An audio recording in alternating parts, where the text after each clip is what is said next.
ফাতেমা বলতেছে, বাবা ইয়ানজুরু বিনুরিল্লাহ, আমি নূরের দৃষ্টিতে তাকায় দেখি আপনার এই জুব্বা পরানোর আগে আল্লাহ তাআলা আমার মা খাদিজাকে জান্নাতের পোশাক পরায় দিয়েছে। সঙ্গে সঙ্গে নবী আল্লাহু আকবার বলে মাটিতে বসে ছোট বাচ্চার মতন কাঁদতেছেন। ফাতেমা বলতেছে, বাবা আমার মার শরীরে আল্লাহ জান্নাতের পোশাক পরায় দিয়েছে, এইটা শুনে আপনি কেন কাঁদতেছেন? রাসূল বলে, ফাতেমা এই কান্না কোনো দুঃখের কান্না নয়, এই কান্না হলো আমার জীবনের সবচাইতে আনন্দের কান্না। কারণ সর্বপ্রথম কোন বড় হয়ে স্বামীকে নবী বলে স্বীকার করা, এটা আমার জীবনে হয়েছে। সুবহানাল্লাহ কন্যা কেন? নিজের বউ হুজুর কওয়া যে কি কঠিন ভাই রে, সেটা আমরা বুঝতেছি। 33 বছর আমাদের বয়স হলো, আজ পর্যন্ত আমার বউ ইচ্ছা করে কোনোদিন আমাকে হুজুর বলে ডাকেনি, কোনোদিনও ডাকেনি। আমি বললাম, কেরে লক্ষ লক্ষ মানুষ আমার হুজুর কয়, আর তুমি একবার হুজুর কও না কেন? তোমার মুখে একটু হুজুর শুনবে চাই। বউ খালি মুসকি মুসকি হাসো। হাসো কেন? বলে জনগণ আপনার চিনে না, তাই হুজুর। কিন্তু আমি তো মালটা চিনি। হুজুর এত সহজ নয়, কারণ আমরা বাহিরে হুজুর, ভিতরে খেজুর। আর আল্লাহ নবী বাহিরে হুজুর, ভিতরে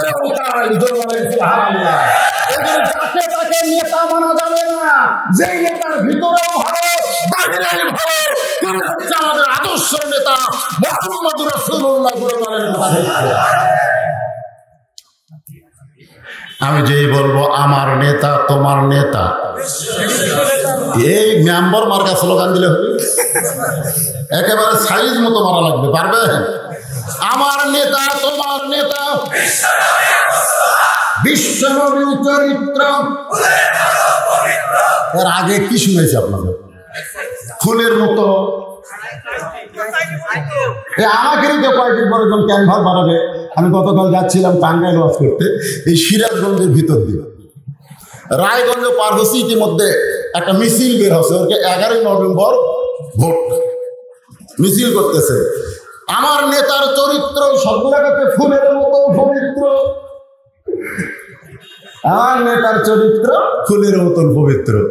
আমি ড্রাইভারকে বললাম, গাড়ি ব্রেক কর। ওরা যে নেতার চরিত্র ফুলের মতন বলতেছে, যদি গাড়ি ওদের সাইডে ঢুকে দেয়, ওরা কিন্তু গাড়ি গুঁড়া করবি। কারণ ওরা যার যে নেতার চরিত্র ফুলের মতন পবিত্র বলতেছে, এরা যে কেমন করবে আমাদের জানা আছে। জোরদার কথা ঠিক পেয়ে যাবে। তবে ড্রাইভারকে বললাম, গাড়ি ব্রেক কর, ওরা যাক।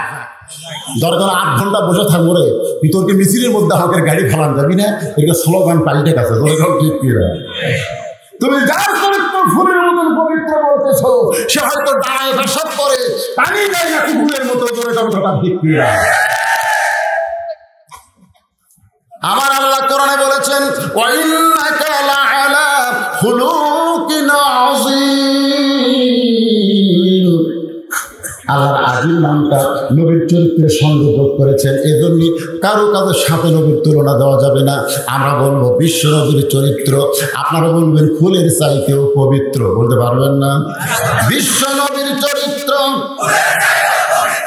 আমার নেতা তোমার নেতা। হ্যাঁ, আমার একটা নেতা পাইছি,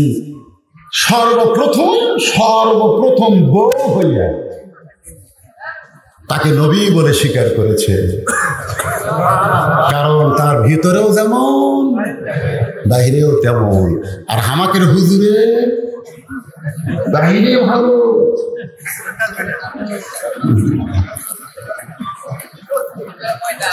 আল্লাহ নবী নিজে উম্মাহাতুল মুমিনিন খাদিজাতুল কুবরাকে কবরের ঘরে যখন নামান, 2 চোখ দিয়ে দর দর করে পানি পড়তেছে। আবু বকর বলে, ইয়া রাসূলুল্লাহ, হুজুর আপনি যদি এমন করে কাঁদেন তাহলে আমরা কেমনে সহ্য করব? আপনি নবী হয়ে কেন কাঁদতেছেন? আল্লাহ নবী বলেন, আবু বকর, আমার খাদিজাকে যখন বিয়ে করেছিলাম তখন কিন্তু আমি নবী ছিলাম না। আমার খাদিজাকে যখন আমি বিয়ে করেছিলাম তখন আমার বয়স ছিল 25 বছর। দুনিয়ার স্বামীরা বইয়ের দায়িত্ব নেয়, আর আমার খাদিজা স্বামীর দায়িত্ব নিয়েছে। নবুয়ত পাওয়ার পর আমি কলেমার দাওয়াত দিয়ে ওমান আহসানু কাওলাম মিম্মান দাআ ইলাল্লাহ ওয়া আমিলা সালিহান ওয়া ক্বালা ইন্নানি মিনাল মুসলিমিন। সাল্লাল্লাহু আলাইহি কলেমার দাওয়াত নিয়ে যখন যাইতাম, খাদিজা বলতো, হুজুর আমি আপনার সঙ্গে যাবার চাই। আল্লাহ রাসূল বলতেন, খাদিজা আপনাকে যাওয়া লাগবে না, বরং আপনি থাকবেন। রাসূল বলা, বকর কত রজনীতে ফিরে এসেছি, এখন ঘড়ি আছে 1টা বাজে 2টা বাজে, কোন সময় আমি নবী এসেছি। ওই আল্লাহর শপথ করে বলতেছি, আমার খাদিজাকে কোনোদিন দরজায় ডাক দেওয়া লাগে নাই। আমি দরজা বরাবর দাঁড়াইতে খাদিজা দরজা খুলে দেয়। জিজ্ঞাসা করা হলো, খাদিজা কখন কত রাত্রে আমি আসি, কিন্তু কোনদিন তো আপনারে ঘুমানো দেখি না, আপনি কি তাহলে ঘুমান না? খাদিজা বলে, রাসূলুল্লাহ আপনি যতই দিনের দাওয়াত দেন, আমার বিশ্বাস আপনি বইয়ের কাছে আসবে। আমার বিশ্বাস আপনি যতই কলেমার দাওয়াত দেন, আপনি 3 চিল্লা 4 চিল্লা দিয়ে বউ ছাড়ে থাকবেন না। হাসেন না রে ভাই, হাসেন। বউ স্বামী পাইলে কি খুশি হয়। সিরাজগঞ্জে মনে কিছু উল্লাহ পড়া ভালো আছে, মোবাইল করে বলতে আশা লাগবে না, বৃষ্টিতে সব শেষ। তাই বললাম, ভাই এখনো সিরাজগঞ্জে মোড়ে তো বৃষ্টি হয়নি, কোটি হয়নি, কিন্তু এটি শেষ হয়নি, আর আসেন না। বললাম ব্যাক করে চলো ভাই। 9টার মধ্যে গাড়িতে আসলে আমাকে এলাকাতে 1 ফোঁটাও বৃষ্টি হয়নি। বউ দরজা খুলে বলতেছে, কি ব্যাপার এত তাড়াতাড়ি, আপনি তো 2টা-3টার আগে কোনোদিন আসেন না। আমি বললাম, যেখানে মাহফিল সেখানে বৃষ্টি হয়েছে। আমার বউ কয়, আলহামদুলিল্লাহ। আমি বললাম, কেড়ে পারলি, বৃষ্টি হলে মাহফিলের ক্ষতি হলো, কত হাজার হাজার টাকার ক্ষতি হলো, এখানে আলহামদুলিল্লাহ না বলে ইন্না লিল্লাহ বলা দরকার ছিল। বলে, বৃষ্টি যত হবে আমি তত তাড়াতাড়ি স্বামী পাবো। তাহলে প্রত্যেকটা বউ চায় তার স্বামী তার কাছে ফিরে আসুক। জোরে কোন কথা ঠিক?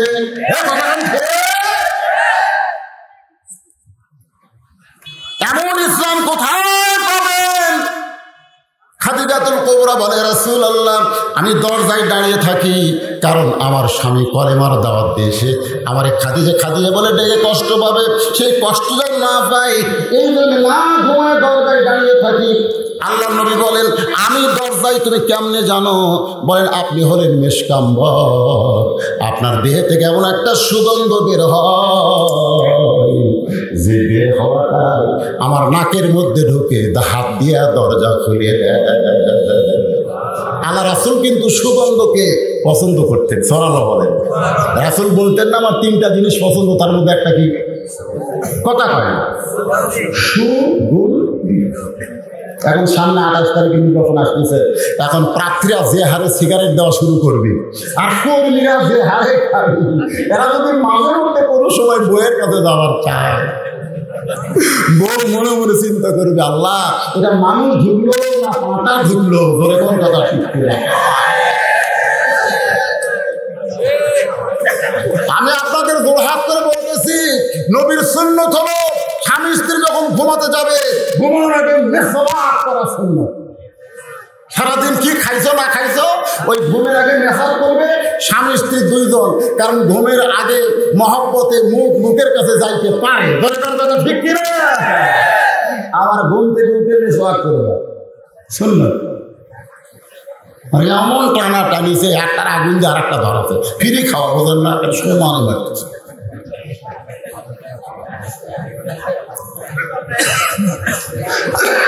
খারাপ করতে স্যার, আপনি যা কিছু পারেন, কলা খেলা দেন, পুচ্ছে দেখবে চোষা শুনতেছে। আপনি যে কিছু খায়া ফেলা দেন, কুকুর দৌড়ে এসে দেখবেন মুখ লাগাবে, কিন্তু আপনি একটা সিগারেট খায় ফেলা দেন, কুত্তার দিকে ঘুরেও তাকাবে। কুত্তা জানে ওটা তোকে খাওয়া, আমরা দেখাই না।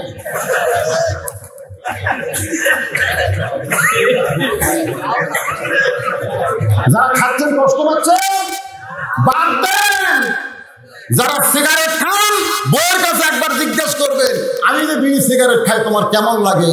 বাংলাদেশের 100 বউ বলবে, 70-100 জন বউ বলবে অবশ্যই খারাপ লাগে। বলবে না? কথা কন না কেন বলবে না?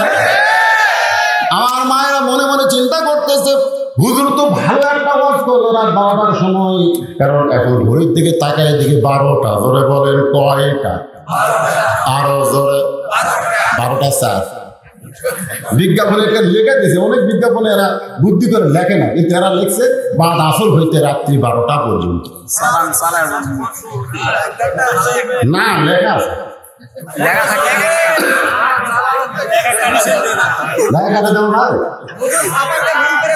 আচ্ছা ঠিক আছে, আমি কি ওয়াজ শেষ করছি, কিন্তু একটা স্মরণ করে দিলাম আর যে এখন থেকে আর 12টা এরকম ভাবে টাইম লিখবেন না, লিখবেন যে মধ্যরাত পর্যন্ত।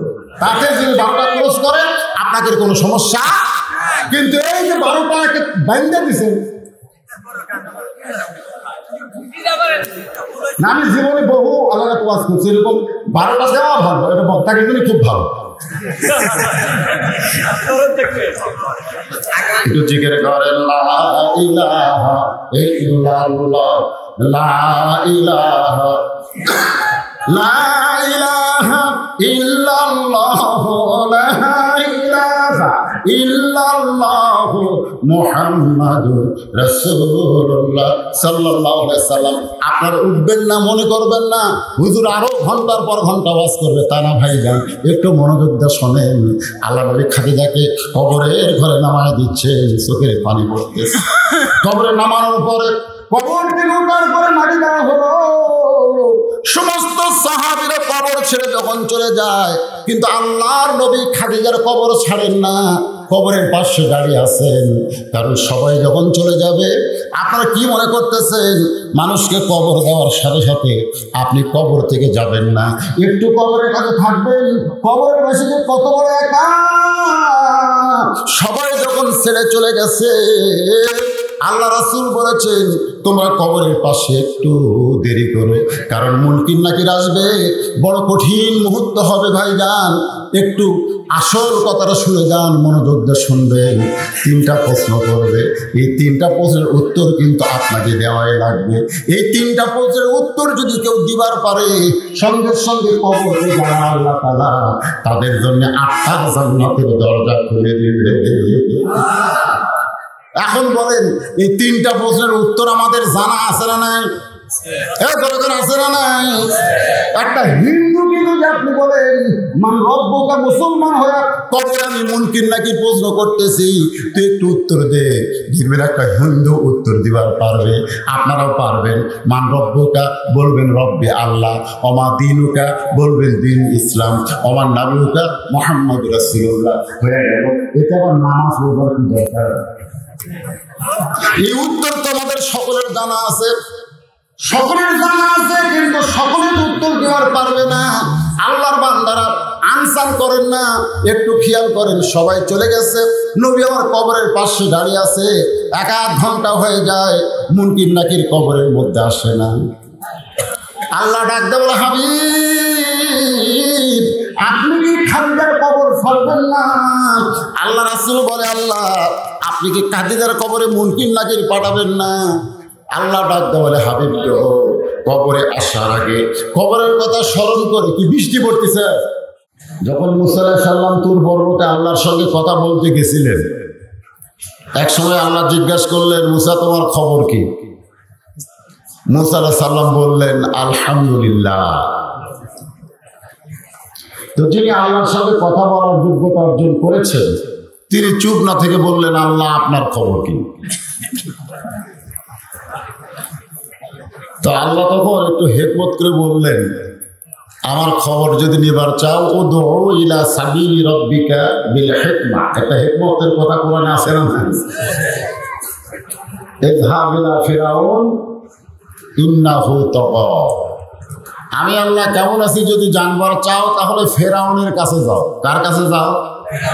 ওখানে গিয়ে দেখবে যে আমার অবস্থাটা কোন পর্যায়ে আছে। আজকে কোরআনের মাহফিলে আমরা যারা উপস্থিত হয়েছি, আমার আগে সভাপতি সাহেব অল্প কথার মধ্যে দুই তিনটা আয়াত বলে ফেললেন। ওমান আহসানু কাওলাম মিম্মান দা ইলাল্লাহ, ওই ব্যক্তির চাই উত্তম কোনো ব্যক্তি নাই যে ব্যক্তি মানুষকে আল্লাহ রাস্তায় ডাকে। কার রাস্তায়? এই ডাক দিবার যায় কোনো আল্লাহ রাস্তায় ডাকার সময় মনে হয় কিছু বাদ দে ডাকা নাকি? হ্যাঁ, আজকে অনেক নেতারা মঞ্চে নামাজের কথা বলে যে নামাজ পড়তে হবে, নামাজ পড়তে হবে, কিন্তু নামাজ কায়েমের কথা কেউ বলে না। এখন কথা ঠিক কি? কোরআন হাদিস খুঁজে কোনো জায়গাত নামাজ পড়া লাগবে এ কথা একটাও নেই। নামাজ পড়ার কথাই নেই, অথচ আমরা বলি নামাজ পড়া লাগবে, নামাজ পড়া লাগবে। সারা তো আসলে নামাজ পড়ে না।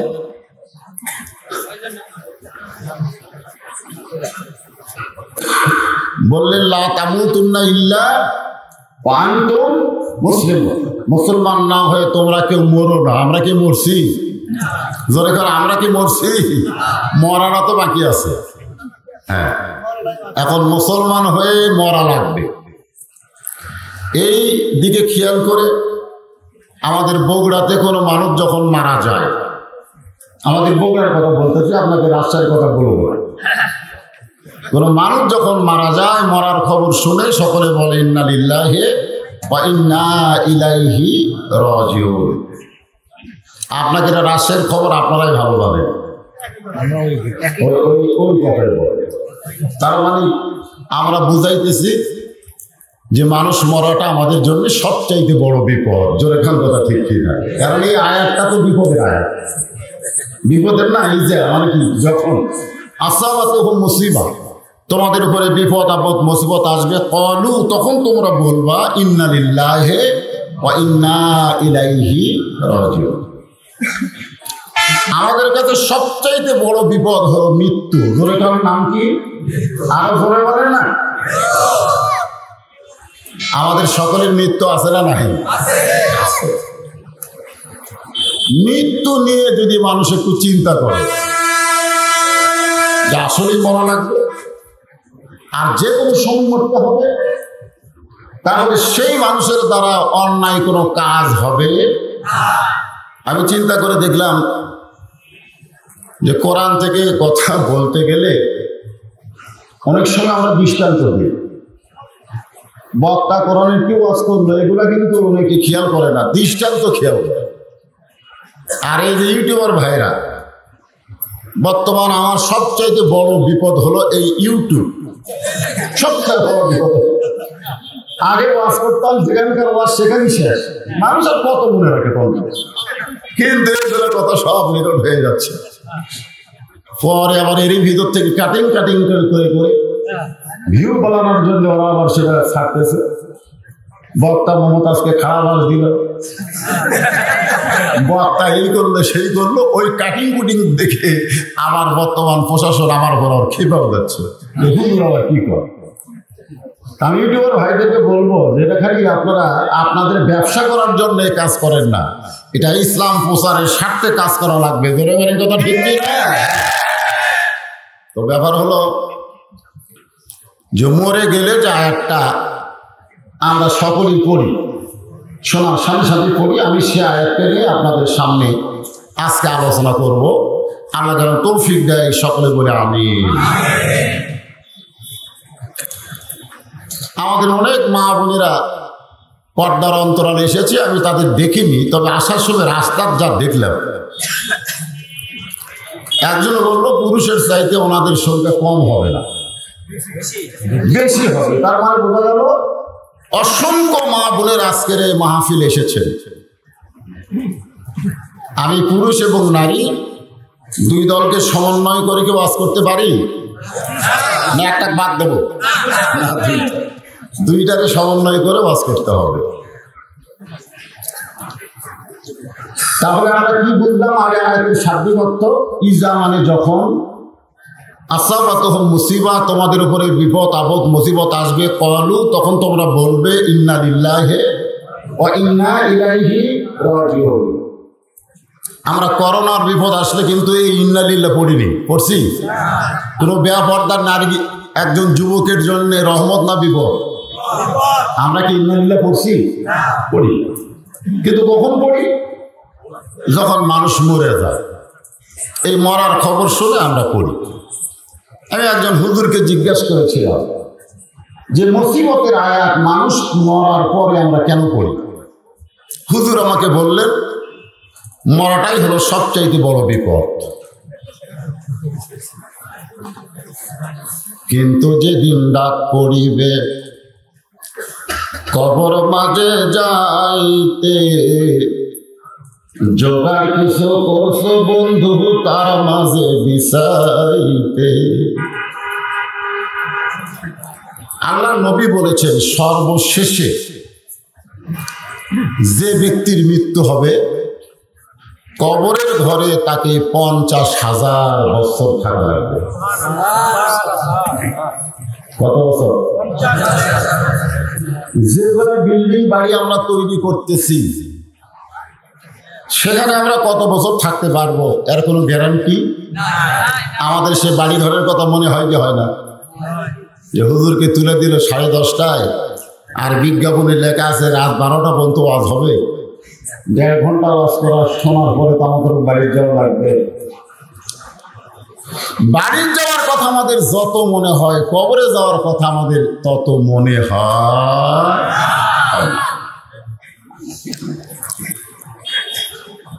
গভীর রাত্রে আল্লাহর নবী ঘুম থেকে চেতন পাইলেন।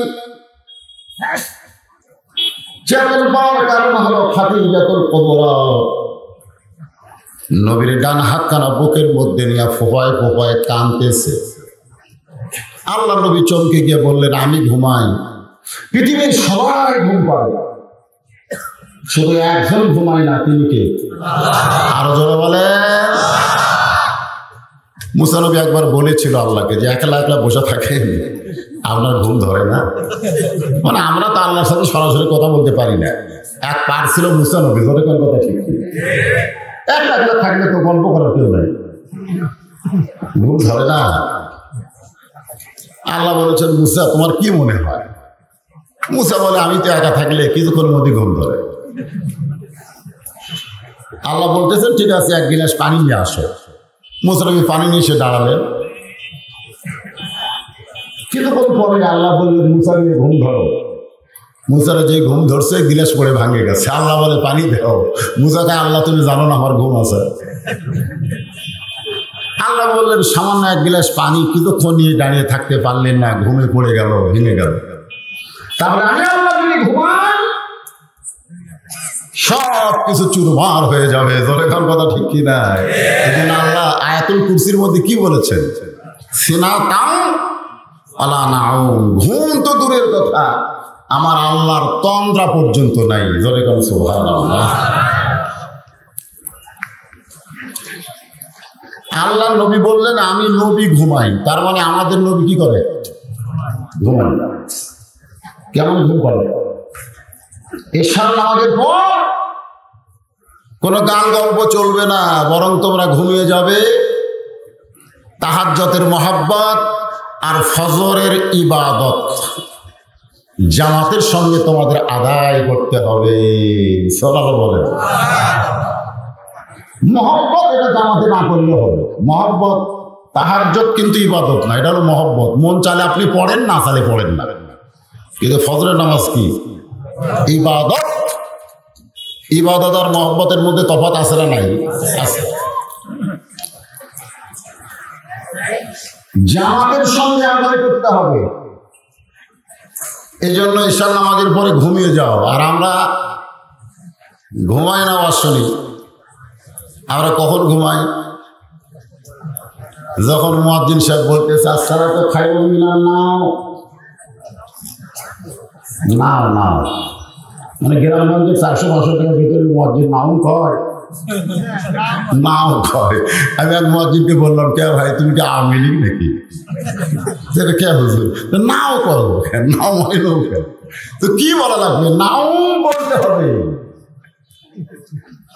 ঘুম থেকে নামাজ অতি উত্তম।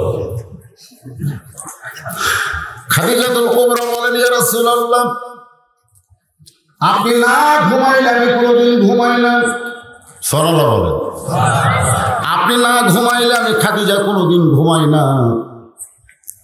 কারণ দুনিয়ার সমস্ত বিবিকে তুলে দেওয়া হয়েছে স্বামীর হাতে, কিন্তু আমার ভাগ্য এমন, আমার স্বামীকে তুলে দিয়েছে আমার হাতে। আমরা যারা বিয়ে করেছি, বিয়ে করার পরে মেয়ের বাপ কিন্তু আমাদের হাতে তুলে দিয়ে বলেছে, বাবা আজ থেকে আমার মেয়ের দায়িত্ব তোমাকে দিয়ে দিলাম। ধরে কোন কথা ঠিক কিনা? কিন্তু আল্লাহর নবীর যখন মা খাদিজার সঙ্গে বিয়ে হলো, তখন খাদিজাকে নবীর হাতে তুলে দেওয়ার কেউ নেই, বরং আবু তালেব নবীর চাচা আল্লাহর নবীকে খাদিজার হাতে তুলে দিয়ে বললেন, মা আজ থেকে আমার ইতিমকে তোমার হাতে তুলে দিলাম। তো আপনি না ঘুমাইলে আমি খাদিজা কোনোদিন ঘুমাই না। আপনি ঘুমানোর পরে আমি কেবল ঘুমের দোয়া করতেছি। ঘুমের আগে কিন্তু একটা নাই।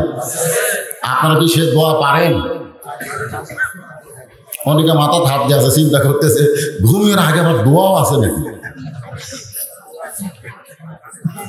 আল্লাহুম্মা বিইসমিকা আমুতু। আমুতু মানে কি? সভাপতি সাহেব বলতে চাই, বলে আমরা যে ঘুমিয়ে যাই, ঘুমানোর পরে যদি চেতন আল্লাহ না করে, আপনি নিজের ইচ্ছায় চেতন হতে পারবেন? যে ব্যক্তি সামান্য নিজের ইচ্ছায় ঘুম থেকে চেতন হওয়ার যোগ্যতা নাই, সেই ব্যক্তির ক্ষমতা দেখানোর কোনো অহংকার করা ঠিক না। জোর কথা ঠিক। আজকে আমরা কি হনুরি ভাইজান, খালি একবার ঘুম থেকে চেতন না বলেই বুঝবেন অবস্থা কি হয়। খাদিজাতুল কুবরা বলে, রাসূলুল্লাহ, এই আমুতু শব্দ যখন উচ্চারণ করেছি, সঙ্গে সঙ্গে আমার সামনে কবর এসে দাঁড়িয়ে যায়। আপনি বলেছেন সর্বশেষে যেই ব্যক্তি কবরে যাবে, কবরের ঘরে তাকে 50,000 বছর থাকতে হবে। যেই কবরে কোনো জানলা নাই, দরজা নাই, যেই কবরে কোনো আলো নাই, যেই কবরে কোনো বাতি নাই, সাথী নাই, সে অন্ধকার কবরে 50,000 বছর কেমনে থাকবো, এই চিন্তায় আমার চোখে ঘুম ধরে না, আমার চোখে দর দর করে পানি পড়তেছে।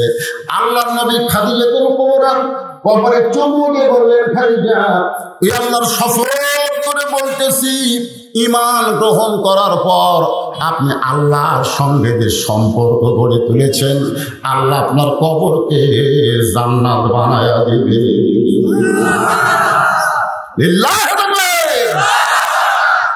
মারাত্মক কথা। ঈমান গ্রহণ করার পরে আপনি আল্লাহর সঙ্গে যে সম্পর্ক গড়ে তুলেছেন, আল্লাহর সঙ্গে সম্পর্ক করবেন কি দিয়ে? আজকে সব কিছুর মধ্যে ভেজাল ঢুকছে, খালি একটার মধ্যে ভেজাল ঢোকেনি, তার নাম কি? আরো জোরে বলেন। এই কোরআন ব্যতীত আল্লাহর সঙ্গে সম্পর্ক করার কোনো উপায় নাই। আজকে সেই কোরআনের মাহফিল, খুব খেয়াল করবেন। আল্লাহ রাসূল বললেন, ঈমান গ্রহণ করার পরে আপনি আল্লাহর সঙ্গে যেভাবে সম্পর্ক গড়ে তুলেছেন, আমার বিশ্বাস আল্লাহ আপনার কবরকে জান্নাত বানিয়ে দিবে। তাহলে কবর যদি জান্নাতে হয়, 50,000 বছরে কি আর 1,00,000 বছরে কি অসুবিধা আছে? আছে। কিন্তু যদি কবর জান্নাত না হয়, কি হবে? কি হবে? ডানে কবর বামে কবর, সবাই বলেন, ডানে কবর বামে কবর, নিচে কবর আছে যে, উপর দিকে চাইয়া দেখো বাঁশের ছাউনি দিছে কে, কেমন আযাব দিবে রে ভাই। কি গুনাহ হবে? গুনাহ হবে। তাহলে সবাই বলেন, কেমন আযাব দিবে রে ভাই, কবরের ওই মাটিতে গলা ফেটে রক্ত ঝরবে, চিৎকারের ওই চোটেতে। খাদিজাতুল কুবরা আল্লাহর নবীর হাত চেপে ধরে বললেন, ইয়া রাসূলুল্লাহ, আপনার কথা আমার বিশ্বাস হয় সাল্লাল্লাহু কিন্তু বিশ্বাস হয়, কিন্তু এই কিন্তু জিনিসটা আমাদের একটু চিন্তা করা লাগবে। আল্লাহ রাসূল বললেন, খাদিজা কিন্তু কি? বলে কিন্তু হলো আমি মরে যাওয়ার আগে আপনার কাছে 3টা জিনিস চাইবো। লইতন কয়টা? আপনি আমাকে কি দিবেন? সঙ্গে সঙ্গে রাসূল বললেন, নাউযুবিল্লাহ নাউযুবিল্লাহ নাউযুবিল্লাহ। খাদিজা চমকে বলে, রাসূলুল্লাহ, আমি আপনার কাছে 3টা জিনিস চাইবো। এ কথা শোনার পর আপনি 3বার নাউযুবিল্লাহ কেন বললেন? আল্লাহ নবী বলেন, খাদিজা, চাইতে যদি চাও কেবলমাত্র একজনের কাছেই চাইতে হবে, তিনি হলেন আল্লাহ। আল্লাহ ছাড়া অন্য কারো কাছে চাওয়া যাবে না। তাহলে এখন যারা সিআইবি নোট দাঁড়াবে তারা ভোট চাবে কার কাছে?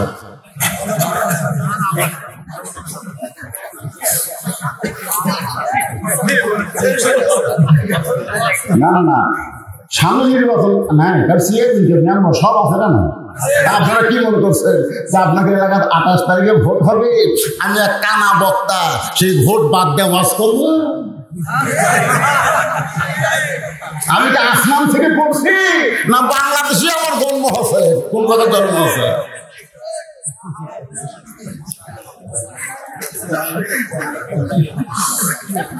ইজা আসাবাতুহুম মুসিবাতুন ক্বালু ইন্না লিল্লাহি ওয়া ইন্না ইলাইহি রাজিউন।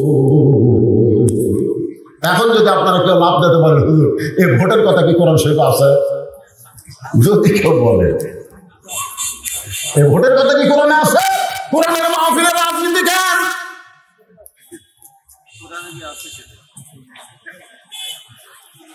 এখন অনেকে বলবে, হুজুর যেগুলো কোরআনে নাই সেগুলো যেন বলেন না। আমি বললাম, আয়াতুল কুরসি বলতো। ও বলতেছে, আয়াতুল কুরসি কোন দোয়া হুজুর? আমি বলতেছি আয়াতুল কুরসি মানে আয়াত মানে কোরআনের আয়াত ছাড়া কোনো আয়াত আছে? ও এখন বলতেছে কোন দোয়া? তুমি বেটা আয়াতুল কুরসি জানো না, তুমি আবার বলতেছো রোগী হয়ে ডাক্তারকে এটা দাও ওটা দাও, ডাক্তার কান দিয়ে আমি রোগ দেখে ওষুধ দিব আর বেটা আমার কাছ থেকে ওষুধ চাই, আমি রোগ কি পরীক্ষা করবো? একটু মনোযোগ দেন। কিন্তু এই কিন্তু বলতে একজন সাইড থেকে বলতেছে এই কিন্তুটা কি? এই কিন্তুটাই হলো আজকের আলোচনা।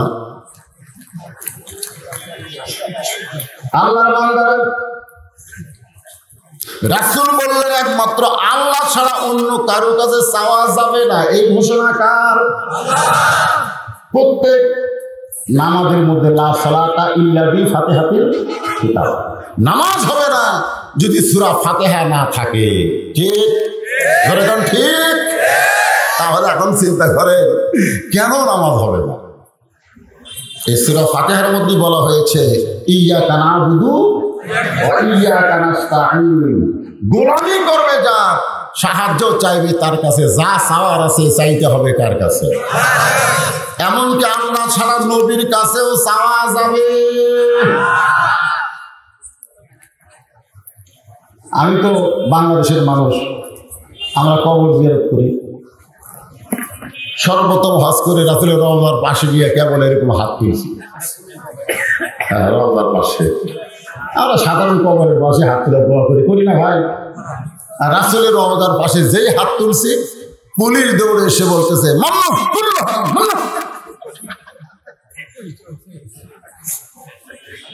আমি মনে মনে করি আমি হলাম একটা বক্তা মহলানা, আমি একটা মুফতি রে, আর তুই একটা পুলিশ হয়ে আমার উপর ফতোয়া মারতেছিস। আমার ইমান বলতেছে মওলানা তুমি এমন দেশের মওলানা, তোমার ইমানের চাইতে মদিনার পুলিশের ইমানের দাম বেশি। কারণ তোমরা যাত্রার কাছে চাও, যাত্রার কাছে চাওয়া যাবে নাকি? আল্লাহর বান্দার একটু মনোযোগ দেন। খাদিজাতুল কুবরা বলতেছে, ইয়া রাসূলুল্লাহ, আপনার কাছে আমি যা চাবো তা যদি আল্লাহর না থাকে তাহলে আল্লাহ দিবে কোত্থেকে? আল্লাহ নবী চুপ করে বলতেছে, খাদিজা তুমি কি করো? তুমি আমার কাছে যা যাবে তা যদি আল্লাহর না থাকে, আল্লাহর নাই এই কথা তো বলা যাবে না। খাদিজা বলতেছে, আল্লাহর অনেক কিছুই নাই, যেমন আল্লাহর ঘুম নাই, আল্লাহর বউ নাই, আল্লাহর সন্তান নাই, আল্লাহর মা নাই, বাপ নাই, এমনকি আল্লাহর মৃত্যু নাই। জোরে কথা ঠিক কি? তাহলে আমাদের যা আছে আল্লাহর সেগুলো তো নাই। আল্লাহ নবী চুনকে বললেন, খাদিজা এইগুলো কথা আপনি কেমনে জানলেন? খাদিজা বলে, আপনি শুধু ভিতরের খবর জানেন, বাহিরের খবর জানেন না। কারণ আমাদের নবীকে আল্লাহ শুধু ভিতরের খবর জানাইছেন। মা ইয়ানতিকু আনিল হাওয়া ইন হুয়া ইল্লা ওয়াহুন ইউহা। আল্লাহু আকবার। আল্লাহ কোরআন কারীমের মধ্যে বলেছেন, নবী কোনো কিছুই বলে না, নবী কোনো কিছুই করে না যতক্ষণ আল্লাহ না বলায়, আল্লাহ না করায়। ও খাদিজা তুমি কি চাও? খাদিজা বলে, হুজুর আপনি বলেছেন আমার কবর আল্লাহ জান্নাত বানায় দিবে, আমার বিশ্বাস হয়, কিন্তু আমি মরে যাওয়ার পর আমার 1 নম্বর চাওয়া হলো, আপনি দীর্ঘ 3 বছর, কোন কিতাবে লেখছে 3.5 বছর সাধনা করার পরে আল্লাহ পাক আপনাকে যে কোরআন দিয়েছে, সুবহানাল্লাহ বলেন। নবী কিন্তু এমনি এমনি কোরআন পাই নাই। যে জায়গায় নবী প্রথম কোরআনের আয়াত পেয়েছে ওই জায়গায় আল্লাহ আমাকে কয়েকবার যাওয়ার তৌফিক দান করেছে। এই জায়গাকে বলা হয় গারে হীরা। নাম কি? বর্তমানে পাহাড়টার নামই ভিন্ন হয়ে গেছে, জাবালে নূর। জাবালে নূর কারণ বুঝাইছে এটা নূরের পাহাড়, আর এই কোরআনকে বুঝাইছে নূর আর ওটা হলো পাহাড়। সুবহানাল্লাহ। কোরআনের প্রথম 5টা আয়াত আল্লাহ নবীর প্রতি নাজিল করেছে, তার মধ্যে প্রথম শব্দটাই হলো ইকরা। প্রথম শব্দটা কি? ইকরা মানে পড়ো। ইকরা মানে পড়ো। পড়ার কথা বলা হয়েছে। আমাদের বাংলাদেশের সরকার সাক্ষরতা, মূর্খ থেকে সাক্ষরতা, মানে সমস্ত মানুষ যেন শিক্ষিত হয়, এজন্য কিন্তু বহু চেষ্টা করতেছে। তোর কথা ঠিক কি না? পড়ার কথা বলা হয়েছে, আমরাও করতেছি। আইরে আই পিয়ে নায়ে ভরা দিয়ে না গেল বোয়াল মাসে, তাই না দেখে ভদ্র আছে। আমাদের ছেলে ছেলে পড়তেছে, একদম বাগদম ঘোরাদম সাজে, ঢাক ঢোলক ঝাঁঝর বাজে। সেই পড়ার কথা আল্লাহ বলতেছে, সেই পড়ার কথা। বিসমি রব্বিকাল লাযী খলাক, যে আল্লাহ তোমাকে সৃষ্টি করেছে সেই আল্লাহর নামে পড়েন।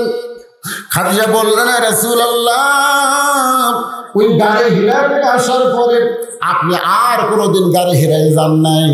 আপনি গারে হীরা থাকা অবস্থায় আপনার উপর আল্লাহ যে কোরআন নাজিল করেছে ওই জুব্বাখানা আপনি আর কোনোদিন পরেন নাই।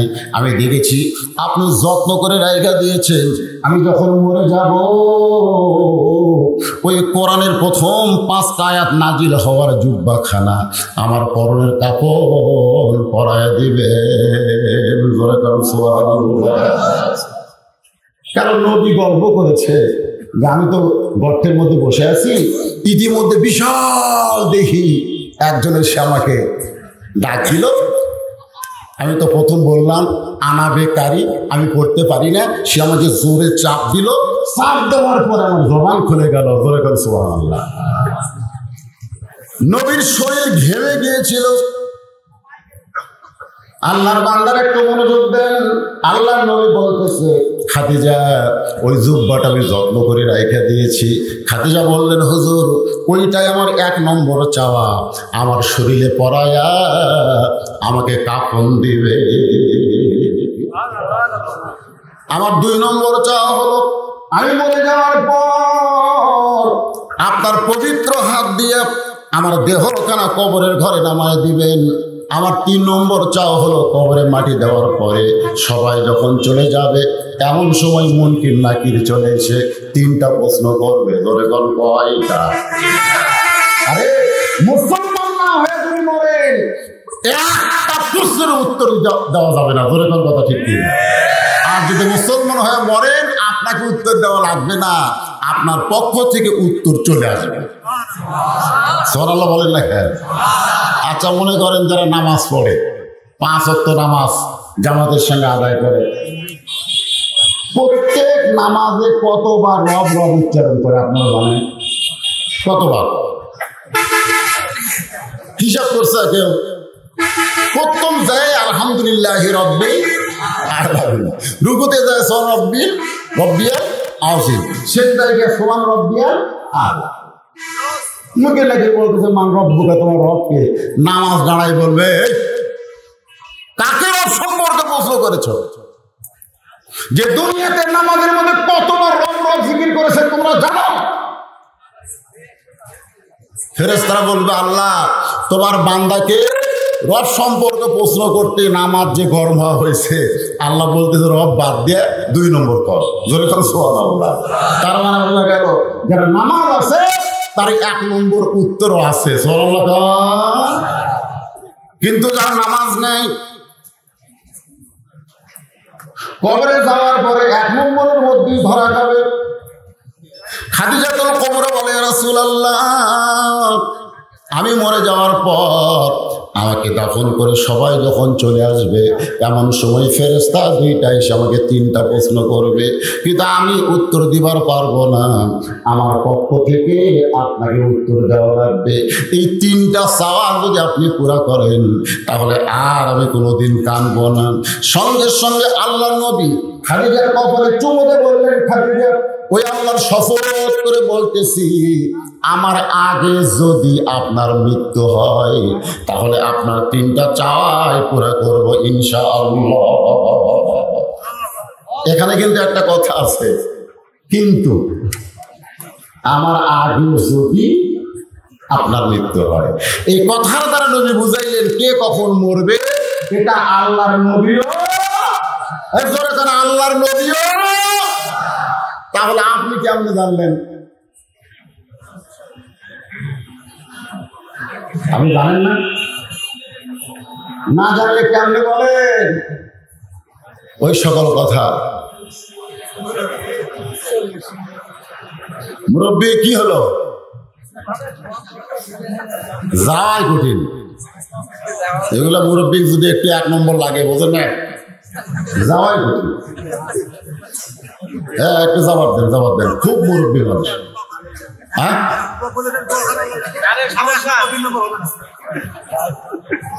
1 নম্বর 2 নম্বর আপনাকে মুরব্বী হবে না। এখনকার কিছু যুবক সব সময় পাবজি খেলে,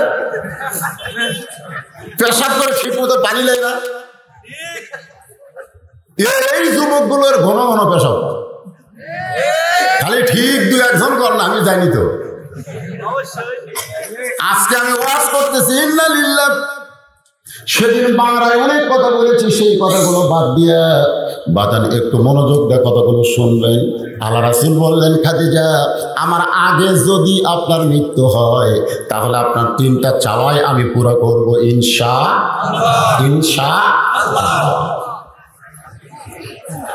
ইনশাআল্লাহ কিন্তু আমাদের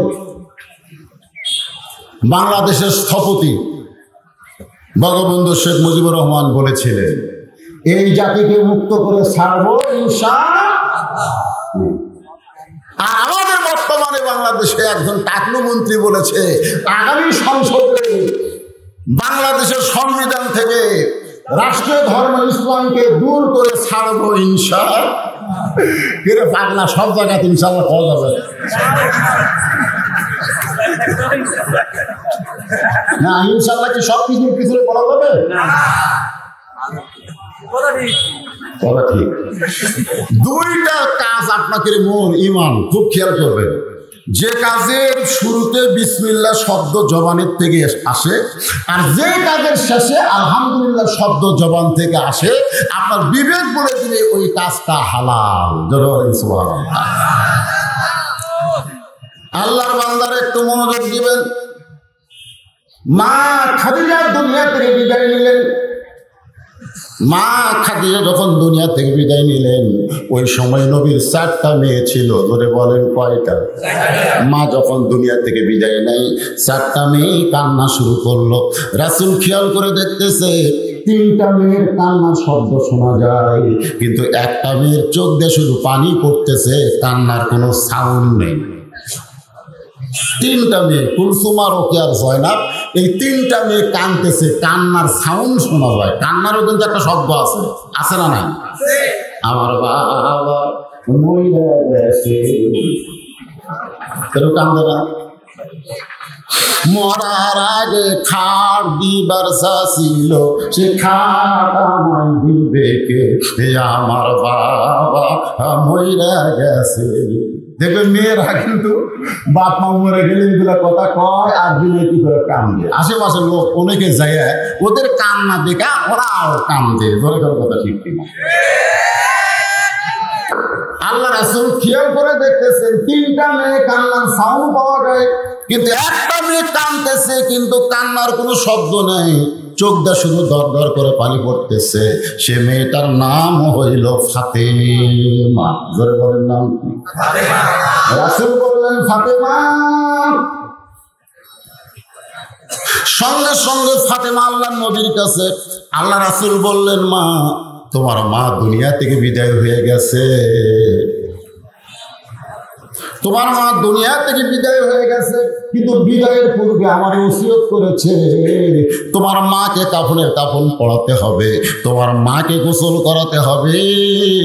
এই কামটা যেন তুমি করো। তোমার মা আমাকে বলেছে আমি মরে যাওয়ার পর আমার ফাতেমা যেন আমাকে গোসল করায় দেয়, আমি মরে যাওয়ার পর আমার ফাতেমা যেন আমাকে কাফন পরায় দেয়।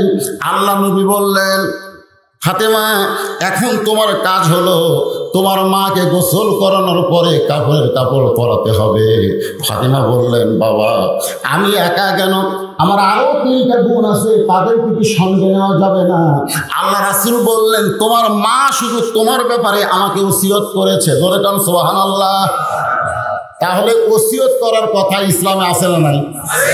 আপনারাও মরার আগে ওসিয়ত করবেন। আপনাদের কবর কারা খুঁড়বে? যাই তাই যেন মুসলমানের কবর খুঁড়তে না পারে। মুসলমানের কবর মুসলমান খুঁড়তে হবে। জোরে করে কথা ঠিক কি? আল্লাহ সালাত আলা দিনা, যারা নামাজ নাই তার কোনো ধর্মই নাই, ওই বেনামাজে যদি আপনার কবর খোঁড়ে, হয়তো বলবেন হুজুর কবর নিয়ে তো আমরা এত চিন্তা করি না। আপনি যেই বাড়িতে থাকতে পারবেন না, সেই বিল্ডিং বাড়ি তৈরি করার জন্য ভালো মিস্ত্রি খোঁজেন। যে 3তলা বিল্ডিং করব, এলাকার মধ্যে ভালো মিস্ত্রি কোনটা? সবাই বলতেছে অমুক মিস্ত্রি ভালো। যে দুনিয়ার বাড়িতে থাকতে পারবেন না, সেই বাড়ির জন্য যদি আপনি ভালো মিস্ত্রি খোঁজেন, যেই কবরে 50,000 বছর থাকতে হবে, সেই কবর খোঁড়ার জন্য ভালো মানুষের দরকার আছে না নাই? দরকার আছে না? ওসিয়ত করবেন, আমি মরে যাওয়ার পরে 4জন হাফেজ সাহেব যেন আমার কবর খোঁড়ে। দরকার হলে মরার আগে 4 হাফেজকে 5 করে 20,000 টাকা দিয়ে দেবে আগে, যে বাবা আমার কবর খোঁড়ার জন্য তোমাদেরকে 20,000 টাকা দিলাম, আমি মরে গেলে তোমরা কবর খোঁড়ো। মসজিদের মুয়াজ্জিন ওসিয়ত করবেন, আমি মরে গেলে তুমি আমাকে গোসল করায় দিও। কারণ হাসরের ময়দানে সবচাইতে সম্মানিত মানুষ হবে মসজিদের মুয়াজ্জিন। করে সুবহানাল্লাহ। আমাকে গোসল করায় দিও। গোষ্ঠীর মধ্যে তো আর কোনো আলেম নাই, জানাজা করতে পড়ায়। আমি কিন্তু বলি যতই আমাদের বিরুদ্ধে বলো, কয়েক জায়গায় আমাদেরকে লাগবে। ধরে তোমার কথা ঠিক কিনা? আল্লাহ নবী বললেন, ফাতেমা তুমি একাই তোমার মাকে গোসল করাতে হবে। রাসূল বললেন, ফাতেমা যাও তোমার মাকে গোসল করাতে যাও, মৃত্যুর পরে গোসলের কথা আছে না নাই? ফাতেমা বললেন বাবা আমার মা আমার মধ্যে এমন কি দেখেছে যেটা দেখার পরে কুলসুমারকে জয়নাবকে বাদ দিয়ে শুধু আমাকে গোসল করাতে হবে, আমাকে কাপড়ের কাপড় পরাতে হবে। আল্লাহ নবী বললেন ফাতেমা একদিন গভীর রাত্রে তোমার মা আমাকে বলতেছে চলেন একটা জিনিস আপনাকে দেখায়। আমি তোমার মায়ের সঙ্গে তুমি যে ঘরে ঘুম পাড়তেছো ওই ঘরের জানলার পাশে তোমার মা খাদিজা বলতেছে হুজুর আপনি ভিতর দিকে তাকায় দেখেন তো যে মেয়েটা ঘুম পাড়তেছে ওই মেয়েটা কে? আমি মুসকে হাসিতে বললাম খাদিজা ওই মেয়েটা হলো আপনার উদরের মেয়ে ফাতেমা।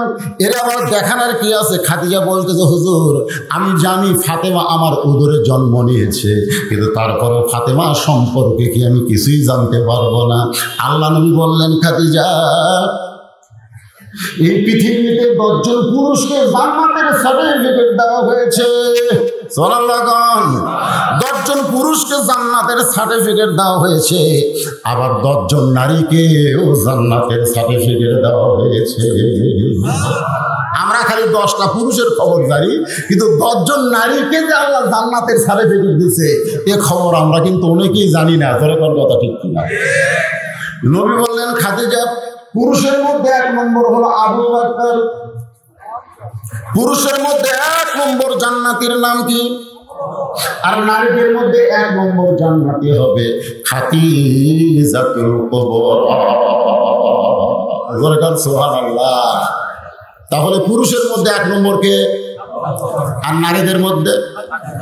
আল্লাহ নবী বললেন পুরুষের মধ্যে 2 নম্বর হযরত ওমর, নারীদের মধ্যে 2 নম্বর কে হলে ভালো হয়? খাদিজা বলতেছে রাসূলুল্লাহ 1 নম্বর যখন আল্লাহ আমাকেই ঘোষণা করেছে তাহলে 2 নম্বর ফাতেমা হলে ভালো হয়। আল্লাহ নবী বললেন খাদিজা আপনি ফাতেমাকে 2 নম্বর জান্নাতি ঘোষণা করলে ভালো হয় বলতেছেন, কিন্তু আপনি শুনলে আশ্চর্য হয়ে যাবেন আপনার ফাতেমা কিন্তু জান্নাতি নয়, আপনার ফাতেমা কিন্তু জান্নাতি নয়। খাদিজা কান্দের বলে নবী গো আমার ফাতেমা কেন জান্নাতি নয়? রাসূল বললেন জান্নাতি নয় তবে জান্নাতি নারীদের নেত্রী হবে। সঙ্গে সঙ্গে খাদিজা ঠাস করে বসে গেছে। রাসূল বললেন বসলেন কেন? আপনি 1 নম্বর জান্নাতি। খাদিজা বলতে হুজুর এটা একটা কাম হলো, আল্লাহ ফাতেমাকে 1 নম্বর জান্নাতি ঘোষণা করুক আর আমাকে জান্নাতি নারীদের নেত্রী ঘোষণা করুক। দেখেন মেয়ে মার মেয়ে, কিন্তু মা কি? রাসূল বললেন আপনি হলেন মা, ফাতেমা হলেন মেয়ে, অসুবিধা কি? বলে হুজুর পুরুষের মধ্যে কোনো সমস্যা নেই, কিন্তু নারীদের মধ্যে সমস্যা আছে। আমার বড় মেয়ে মাছের তরকারি পাক করে আমার খাবার দিচ্ছে, মেয়েটা খালি আমার সামনে ঘুরতেছে। আমি বললাম মা বাংলাদেশের বহু জায়গায় মাছের তরকারি খাই, কিন্তু তোমার হাতে যে কি মধু আছে, যেই বলছি কি মধু আছে মেয়ে আর একটু করে খপ করে দিয়েছে, দিয়ে বলতেছে আপনি পেট পুরে খান। মেয়েটাও খুশি আমিও খুশি, কিন্তু তাকায় দেখে ওর মা গাল খুলে আসছে। তোমার কি হলো? বলে আপনার মেয়ে শুধু ভালো পারে, আপনার মেয়ে পারে, আমি কি পারি? আরে এটা কেমন কথা? মেয়ের প্রশংসা করলে মা বেদার হয়ে যায়। এই জাতের নাম হলো নারী জাত। জোরে বলেন ঠিক কিনা ভাই? আমাদের বাংলাদেশের ক্ষমতায় যেদিন থেকে 2 জন নারী এসেছে তারপর থেকে কিন্তু আমরা বুঝবার পারছি খেলা কাক হয়। ধরে কথা ঠিক, মেয়ে মানুষের হিংসা কম না বেশি? আল্লাহ রাসূল বললেন খাদিজা মন খারাপ করবেন না, আপনি 1 নম্বর জান্নাতি। কিন্তু ফাতেমা হলো খাতুনে জান্নাত, জান্নাতি নারীদের নেত্রী। খাদিজা বলতেছে ইয়া রাসূলুল্লাহ জান্নাতি নারীদের নেত্রী কেমনে হলো আমি একটু শুনতে চাই। আমি মা থাকার পরেও ফাতেমাকে আল্লাহ জান্নাতি নারীদের নেত্রী কেন বলবে একটু শুনতে চাই। আল্লাহ নবী বললেন খাদিজা তাহলে আমার 1 নম্বর প্রশ্ন হলো আপনি কত বছর বয়সে ঈমান গ্রহণ করেছেন? এই আমার কথা দিকে খেয়াল করতেছেন? আপনি কত বছর বয়সে ঈমান গ্রহণ করেছেন? খাদিজা বললেন, ইয়া রাসূলুল্লাহ, আমি ঈমান গ্রহণ করেছি 55 বছর বয়সে। যখন আমার 55 বছর বয়স তখন ঈমান গ্রহণ করেছি। আল্লাহ নবী বলেন, খাদিজা তাহলে ঈমান গ্রহণ করার আগে আপনার খবর কি? খাদিজা বললেন, আমি তখন কাফের ছিলাম। রাসূল বলে, খাদিজা আপনি বলেন তো আপনার মেয়ে ফাতেমা কবে ঈমান গ্রহণ করেছে? খাদিজা বলতেছে, ফাতেমা হলো জান্নাতি, ও জান্নাতি হয়ে জন্ম নিয়েছে। বলে সুবহানাল্লাহ। আল্লাহ নবী বলেন, খাদিজা এই জায়গায় কিন্তু আপনি ঠকে গেলেন। আপনি 55 বছর কাফের ছিলেন, আর ফাতেমা জন্মসূত্রে জান্নাতি। 2 নম্বর প্রশ্ন হলো, আপনার নাকের সাইজ কেমন, মুখের সাইজ কেমন, আপনার গায়ের রং কেমন? এটা আমি ছাড়া আর কি কেউ জানে? খাদিজা বলতে হুজুর কি খবর? আপনার সাথে যখন আমার বিয়ে হয় না তখন আমি মক্কার সবচেয়ে ধনবতী রমণী ছিলাম। আর এই ধনবতী রমণী হওয়ার পিছনে আমার অনেকগুলো ব্যবসা ছিল, আমার অনেকগুলো কর্মচারী ছিল, হাজার হাজার পুরুষ মানুষের সঙ্গে আমার লেনদেন হয়েছে। আমার নাকের সাইজ কেমন, আমার মুখের সাইজ কেমন, আমার গায়ের রং কেমন, এটা দুনিয়ার হাজার হাজার পুরুষ বলতে পারে। আল্লাহ নবী বললেন, খাদিজা তাহলে এখন বলেন তো আপনার ফাতেমার নাকের সাইজ কেমন, মুখের সাইজ কেমন, গায়ের রং কেমন, এটা দুনিয়ার কত পুরুষ বলতে পারে? খাদিজা বলতে তো পর্দানিশী, আমার ফাতেমা হলো পর্দানিশী। রাসূল বললেন, এই জন্যই জান্নাতি নারীদের মুক্তি।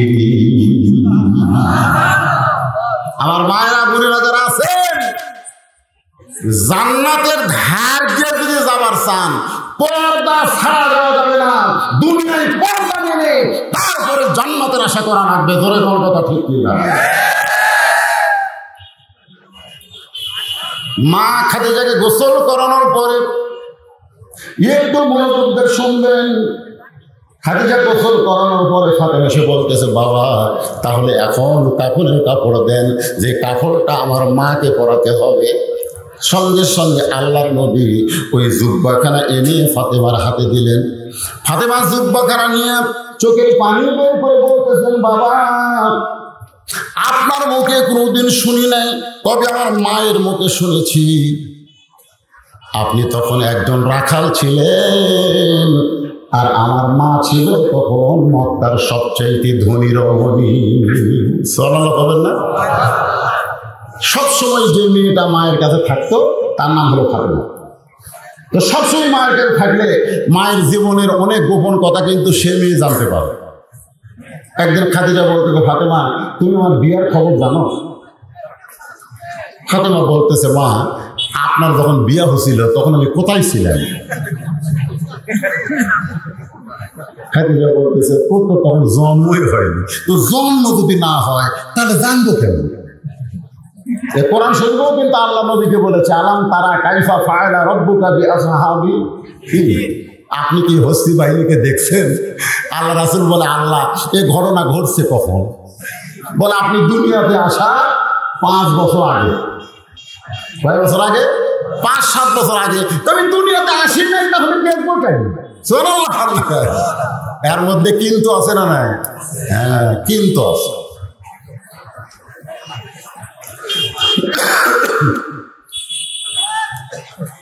ফাতেমা বলতেছে, মা আপনার বিয়ের খবর আমি জানি না, তবে আপনি যখন উৎসাহ করেছেন একটু বলতে পারেন। খাদিজা বলতেছে, তাহলে শোনো, আমি ঠিক দুপুর বেলায় বেলকুনিতে বসে বিশ্রাম করতেছি, এমন সময় তাকায় দেখি আমার সমস্ত রাখালগুলো ঘরের মধ্যে আরাম করতেছে। আমি চিন্তায় পড়ে গেলাম, আমার হাজার হাজার উট দণ্ডি চরণা বাদ দিয়া রাখালগুলো ঘরের মধ্যে কেন আরাম করে? আমি রাখালের সর্দারকে ডাকতে বললাম, রে রাখালের সর্দার, তোমাদের এত সাহস কেমনে হলো? আমার হাজার হাজার উট দুম্বা মক্কা মদিনার মরুভূমিতে আর তোমরা দুপুর বেলা ঘরের মধ্যে আরাম করো। রাখালের সর্দার বলে, মালকিন আপনি জানেন না, আমরা ভাগ্য গুণে এমন একটা রাখাল পেয়েছি, সে রাখাল চাকরিতে জয়েন করার পর ওর দুম্বাগুলো সব ভদ্র হয়ে গেছে। এই মাসটা এখনো শেষ হয় নাই। মাসটার নাম কি? রবিউল আউয়াল মাসে কি হলো? বর্তমান সরকার কিন্তু রবিউল আউয়ালকে ঈদে মিলাদুন নবী ঘোষণা করেছে। ঠিক কিনা? একটু মনোযোগ দেন। রাখালের সর্দার বলতেছে, যেদিন থেকে রাখালটা জয়েন করেছে ওর দুম্বাগুলো ভদ্র হয়ে গেছে। রাখাল যদি বলে খাও, সঙ্গে সঙ্গে ওর দুম্বা খায়। রাখাল যদি বলে খাওয়া বন্ধ করো, উট দুম্বা খাওয়া বন্ধ করে দেয়। রাখাল যদি বলে চলো যাই, উটের লাইনে উট, দুম্বার লাইনে দুম্বা রাস্তা নেই। এমন কথা শোনার পরে খাদিজা চিৎকার করে বলতে, রাখালের সর্দার এই গাঁজাখুরি কথা কেমনে বলতে পারো? একজন মানুষ রাখালের বাধ্য কোনোদিন জন্তু জানোয়ার হতে পারে? রাখালের সর্দার বলে, বিশ্বাস যদি না হয় আপনি তদন্ত করেন। তদন্ত করার কথা আছে না না? জোরে করে আছে না না? আমাদের বাংলাদেশেও তদন্ত হচ্ছে। তদন্ত হচ্ছে না? জোরে করে হচ্ছে না? জয়পুরহাট থেকে আমাকে একজন মুয়াজ্জিন জিজ্ঞাসা করে, হুজুর কেমন আছে? আমি বললাম আলহামদুলিল্লাহ। আমি বললাম, মুয়াজ্জিন সাহেব আপনি কেমন আছেন? নাউজুবিল্লাহ। আমি বললাম, নাউজুবিল্লাহ কেন? বলে, নাউজুবিল্লাহ বলার পিছনে কারণ হলো আযান হচ্ছে, আকামত হচ্ছে, কিন্তু ইমাম নাই। আযান হয়, আকামত, ইমাম নাই কেন? বলে, ইমামকে আজকে কয়েকদিন হলে পুলিশ খুঁজতেছে। ইমাম যে কোন জায়গায় ঢুকে আছে? আমি বললাম, মুয়াজ্জিন ইমামকে পুলিশ কেন খুঁজতেছে? বলে, হুজুর কি জন্য খোঁজ আমি জানি না। আমি বললাম, তোমার ইমাম, তোমার আকামতে যে ইমাম মেহরাবে যান, সেই ইমামকে পুলিশ খোঁজে, তোমাকে খুঁজতেছে না। ইমামকে কেন খোঁজে তদন্ত করো। কিছুদিন পর মুয়াজ্জিন তদন্ত করে আমাকে মোবাইল করে বলতে, হুজুর ইমামের মধ্যে মারাত্মক একটা দোষ আছে, যে দোষে পুলিশ তাকে খুঁজতেছে। আমি বললাম, কি দোষ? বলে, ইমামের দোষ হলো ইমাম শুধু মসজিদকে আল্লাহর ঘর বিশ্বাস করে না, ইমাম বিশ্বাস করে গোটা বাংলাদেশ আল্লাহ। ইমামের বিশ্বাস কি ভুল? ইমামের বিশ্বাস কি ভুল? ইমাম বিশ্বাস করে মসজিদ শুধু আল্লাহর ঘর নয়, গোটা বাংলাদেশ আল্লাহর। শুধু মসজিদ ভালো রাখতে হবে না, গোটা বাংলাদেশকে ভালো রাখতে গেলে কোন সরকারি আইন দিয়ে, কোন ব্রিটিশের আইন দিয়ে ভালো করা যাবে না। বাংলাদেশ ভালো করতে গেলে আল্লাহর কোরআনের আইন চালু করতে হবে। কথা ঠিক কিনা?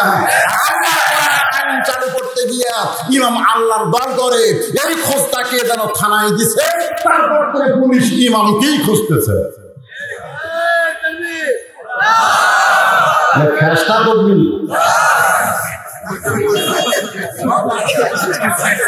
শোনেন, বাংলাদেশের 3টা তাসবিহ এর আগে আপনাদের শুনেছি। রাসূল বলেছেন, রাসূলের হাদিস, 3টা তাসবিহ অনায়াসে যার মুখ দিয়ে প্রকাশ পায়, সে যত বড়ই পাপী হোক না কেন, মরার সময় ইমাম নিয়ে মৃত্যুবরণ করে।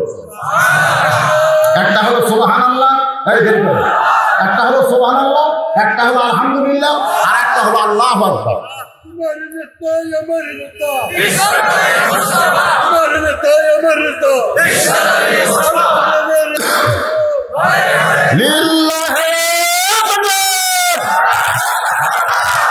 আপনি সারাদিন যদি সুবহানাল্লাহ সুবহানাল্লাহ বলেন, শয়তান কিছুই মনে করবে না। সারাদিন যদি আলহামদুলিল্লাহ আলহামদুলিল্লাহ বলেন, শয়তানের দাওয়াত লাগবে না। আর একটা বার যদি আল্লাহু আকবার বলেন, সাথে সাথে শয়তান পলায় যাবে। বলে দাও ঠিক কি না?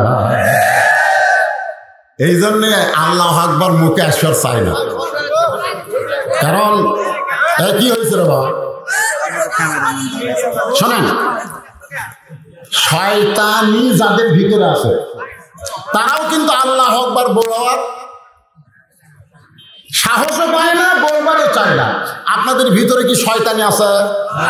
তাহলে গলা ছাড়ে আল্লাহু আকবার বলে এলাকা থেকে শয়তানকে তাড়াতে হবে। রাজি আছেন? লিল্লাহি এবার বোঝা গেল।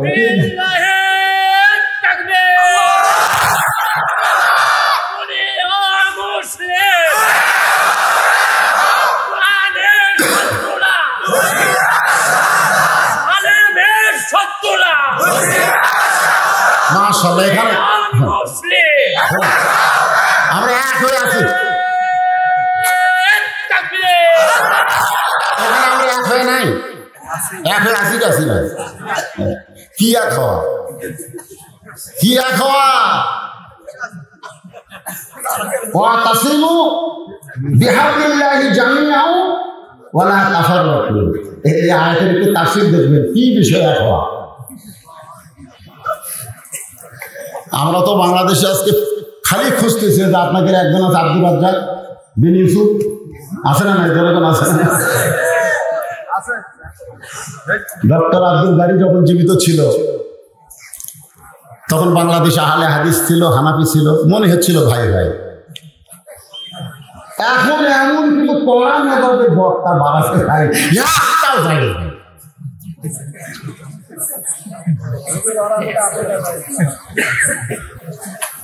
এখন এক তো হওয়া দূরের কথা, ওয়াজের মৌলিক কোন বিষয়ে আমাদের এক হতে হবে আমি একটু ইশারা দিয়ে দেবো, সরাসরি বলার সুযোগ এখন নাই। অ্যাঙ্গেলে কথা হবে, আপনারা প্যান্ডেলের বাইরে গিয়ে বুঝে নেবেন।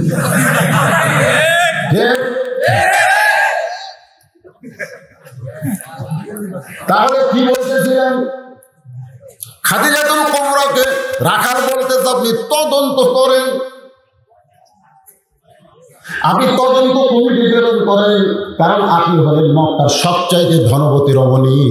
আপনাকে তদন্ত করার কথা বলা আমার বেয়াদবি। আপনি তদন্ত কমিটি পাঠান। তদন্ত কমিটি আছে না নাই? জোরে গেলে কয় দাওয়াত পাশে, আসতে গেলে কয় কত পায় খাওয়া খাচ্ছে। আগে থেকে হুজুরকে দেখতে পারে না, আবার তদন্ত কমিটির প্রধান বানাচ্ছে। তাহলে এখন আপনারা বলেন ওই হুজুরের পক্ষে রিপোর্ট দিবে না বিপক্ষে দিবে? আজকে যতগুলা তদন্ত রিপোর্ট আলেমদের বিরুদ্ধে হয়েছে, এরপরে কারা করছে? যারা আলেম বিদ্বেষী তাই করেছে।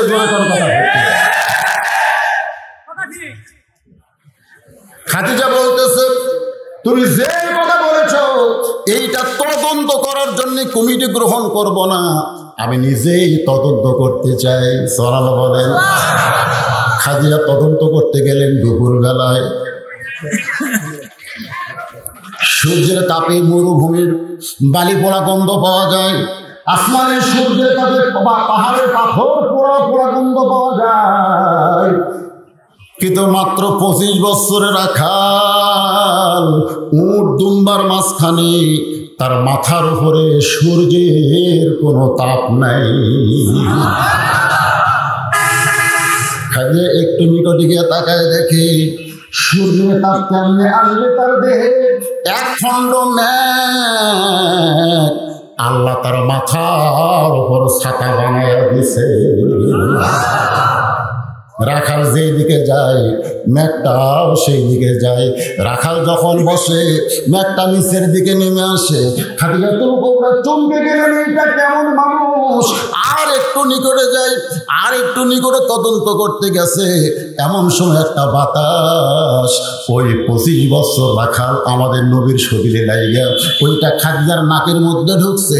এইটা দুনিয়ার কোনো বাতাস নয়, আল্লাহ যেন জান্নাতের দরজা খুলে দিয়া মিশকা আম্বরের সুগন্ধ খাদিজার নাকে যায়।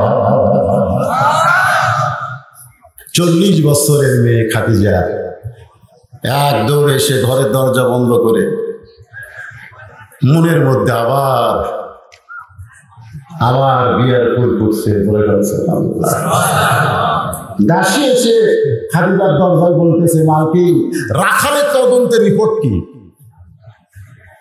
দাসী খাদিজা বললেন, রাখালের চাচারে খবর দাও, রাখালের চাকরি ক্যান্সেল। রাখালের চাচারে খবর দাও, রাখালের চাকরি ক্যান্সেল। দাসী বুঝতে পারে নাই, মারাত্মক কিছু খারাপ দেখছে, যার জন্য চাকরি ক্যান্সেল হয়ে গেছে। দাসী দৌড়ে গিয়ে মুরব্বি আবু তালেবের কাছে বলতেছে, কেমন ভাবে ভাইস্তা লালন পালন করেছেন, আজকে মালিক নিজে তদন্ত করে তার রাখালের চাকরি ক্যান্সেল হয়ে গেল। আবু তালেব চাকরি বাজানোর জন্য চলেছে খাদিজার কাছে, এসে দেখে খাদিজা ঘরটা সুন্দর করে সাজায়া, ঘরের ভিতরে একটা সুন্দর চেয়ার সাজায় রাখছে। আবু তালেব বলতেছে, মা আমার রাখালের চাকরি ক্যান্সেল কেন হলো? বলে ক্যান্সেল কেন হলো পরে বলবো, আগে চেয়ারে বসেন। আবু তালেব বলে চেয়ারে বলবো পরে, আগে ক্যান্সেলের কথা বলবো। খাদিজা বলতেছে চাকরি ক্যান্সেল করার অর্থ হলো আমি তাকে স্বামী হিসাবে গ্রহণ করতে চাই। ফাতেমা কান্দের বলে, বাবা মক্কার সব চাইতে ধনবতী রমণী আপনি রাখালের চাকরি ক্যান্সেল করে দিয়া আপনাকে স্বামী হিসাবে গ্রহণ করে নিল। আজকে সেই মা আমার মারা গেছে, মক্কার দোকানে কি নতুন কোনো কাপড় নাই? নতুন কোনো কাপড় না দিয়া এই পুরাতন জুব্বাখানা কেন দেন বাবা? আপনার হাতে কি টাকা পয়সা নাই? এই জুব্বা না দিয়া নতুন কাপড় কি দেওয়া যায় না? আল্লাহ নবী বলে, ফাতেমা তোমার হাতে যে জুব্বা দিয়েছি মা, এই জুব্বা সাধারণ কোনো জুব্বা নয়, এর সঙ্গে আল্লাহর কোরআনের সম্পর্ক রয়েছে। যার সঙ্গে কোরআনের সম্পর্ক থাকে তার দাম কমে না বাড়ে। কিন্তু আজকে আমাদের বাংলাদেশে উল্টা দেখা যায়, যাদের সম্পর্কের সাথে কোরআনের সম্পর্ক তারা কোন জায়গায় জোরে বলা লাগবে না, জনগণ সব বুঝে গেছে। যারা বাহিরে আছে তারাও মনে হয় খুব ভালো আছে। আপনার কথার উত্তর পাচ্ছেন? ও যে বলছিল হুজুর আপনি কেমন আছেন?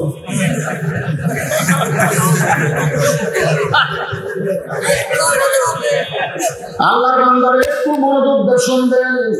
আল্লাহ নবী বললেন এই জুব্বা দুনিয়ার সাধারণ কোনো জুব্বা নয়, এই জুব্বার সঙ্গে আল্লাহর কোরআনের সম্পর্ক আছে। কোরআনের সম্পর্ক যারই সাথে লাগে তার দাম বাড়ে না কমে? দেখবেন একই গাছের কাঠ দিয়ে তিনটা জিনিস বানাইছে, একটা খাট বানাচ্ছে, একটা সোফা বানাচ্ছে, আর একটা রেহাল বানাচ্ছে। রেহাল একই গাছের কাঠটা কয় জিনিস বানাইছে? একটা হলো খাট, একটা সোফা, আর একটা হলো রেহাল, মানে সামান্য কাঠ বাঁচছে ছাপ, এই ছাপ দিয়ে রেহাল বানাচ্ছে। এখন আপনারা বলেন এই তিনটার মধ্যে দাম বেশি কার? আরো জোরে কম। খাটের দাম বেশি, সোফার দাম বেশি, না রেহালের দাম বেশি? কার? কিছু লোক বুঝেছে, কিছু লোক বুঝে না। এখন যদি আপনাকে বলি খাটটা দেন তো, তখন আপনি বলবেন না না না খাটের দাম বেশি, খাটের দাম বেশি। আসলে খাটের দাম বেশি তো, খাটের দাম 25,000, রেহালের দাম 100 টাকা। হ্যাঁ, এই যে ভাই বলতেছে সম্মানের দিক দিয়ে খাটের চাইতে সুপার চাইতে রেহালের দাম কোটি কোটি গুণ বেশি। কারণ খাটের উপর মানুষ পাও তুলে বসে, সুপার উপর মানুষ পাও তুলে বসে, আর রেহাল যদি পায়ের কাছে পড়ে 3 বার রেহালকে চুমা খায়। যেরকম কথা ঠিক কি? রেহাল চিল্লাই বলে কেড়ে খাট, কেড়ে সোফা, একই গাছের মধ্যে আমরা ছিলাম রে। তোদেরকে পা দিয়ে লাগতেন আর আমি পায়ের কাছে ঘুরে পড়ে গেলে চুমা খাই। তখন সোফার খাট কান দেওয়ার বলে আমাদের সম্পর্ক হলো মানুষের সাথে, আর তোমার সম্পর্ক হলো আল্লাহর কোরআনের সাথে। আজকে মানুষের তৈরি করা আইনের সাথে যাদের সম্পর্ক, তারা ওই রেহাল খাটের মতোই খালি লাঠি খাওয়া হবে। আর যাদের সম্পর্ক আল্লাহর আইনের সাথে, কোরআনের সাথে, আল্লাহ তাদের অবশ্যই সম্মান বানায়া দিবে। জোরের কথা ভিত্তি আল কোরআনের আলো ঘরে ঘরে না, সব জায়গায়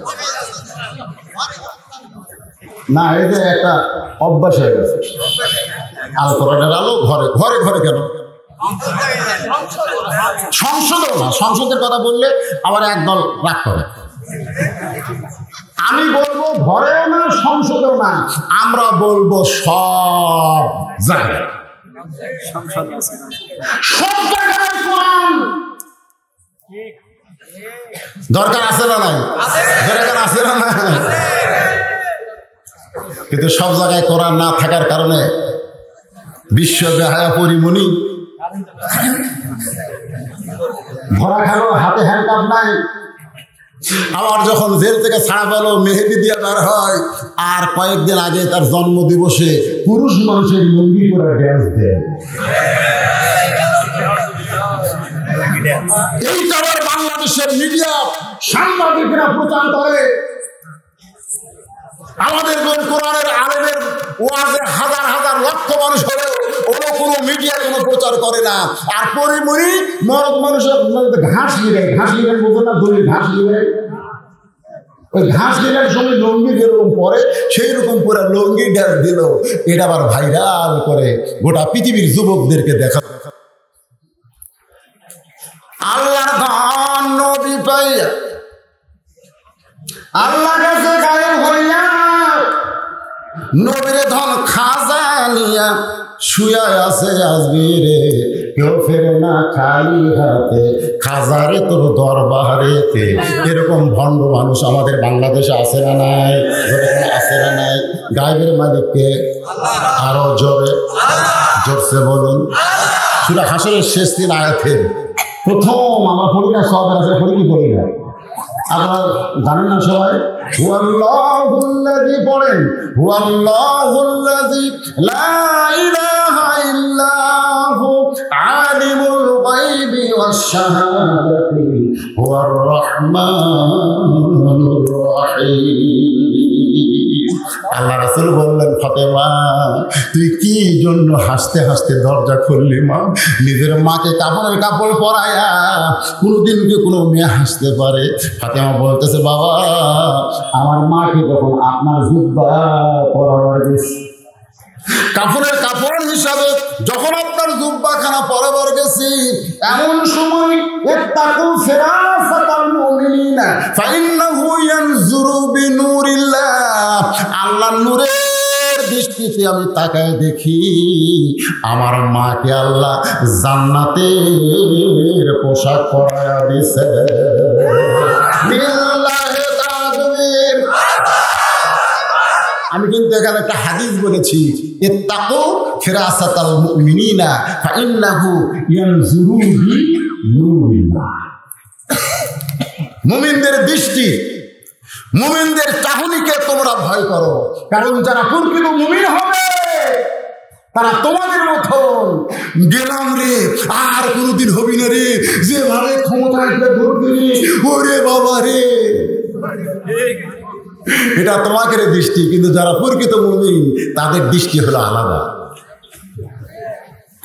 কারণ প্রসব বেদনা যখন শুরু হয় তখন প্রথম বাচ্চা হচ্ছে, এখনো হয়নি কোনোদিন, টেস্ট পাইনি তো, তাহলে মা হবার তাহলে হবে না তো। বাচ্চা হওয়ার আগে যখন পেটের বেদনা শুরু হচ্ছে, মরে যাবো, গলার দড়ি দিব, বিষ খাবো, মানে এই বেদনার চোটেই মরে যাবি, গলার দড়ি দিয়ে বিষ খাবি। দাদি আর নানি এসে গেল মুসকে মুসকে হাসে, আমি বিশেষ যন্ত্রণায় মরে যাবার চাই, আর আপনারা হাসেন খেয়ে বলে আমরা হাসতেছি কারণ আছে। একটু ধৈর্য ধর, একটু ধৈর্য ধর। ইন্নাল্লাহা মা'আস সাবিরিন, ধৈর্যশীলদের সঙ্গে আল্লাহ আছে। আল্লাহ বলেছেন, ওয়ালা নাবলুওয়ান্নাকুম বিশাইইন মিনাল খাউফি ওয়াল জুই ওয়া নাকসিম মিনাল আমওয়ালি ওয়াল আনফুসি ওয়াস সামারাতি ওয়া বাশশিরিস সাবিরিন। একটু দাঁতের উপর দাঁত দে। তখন দাগের নানি ঘরের মধ্যে বসে মানে কষ্ট সহ্য করতেছে, ইতিমধ্যে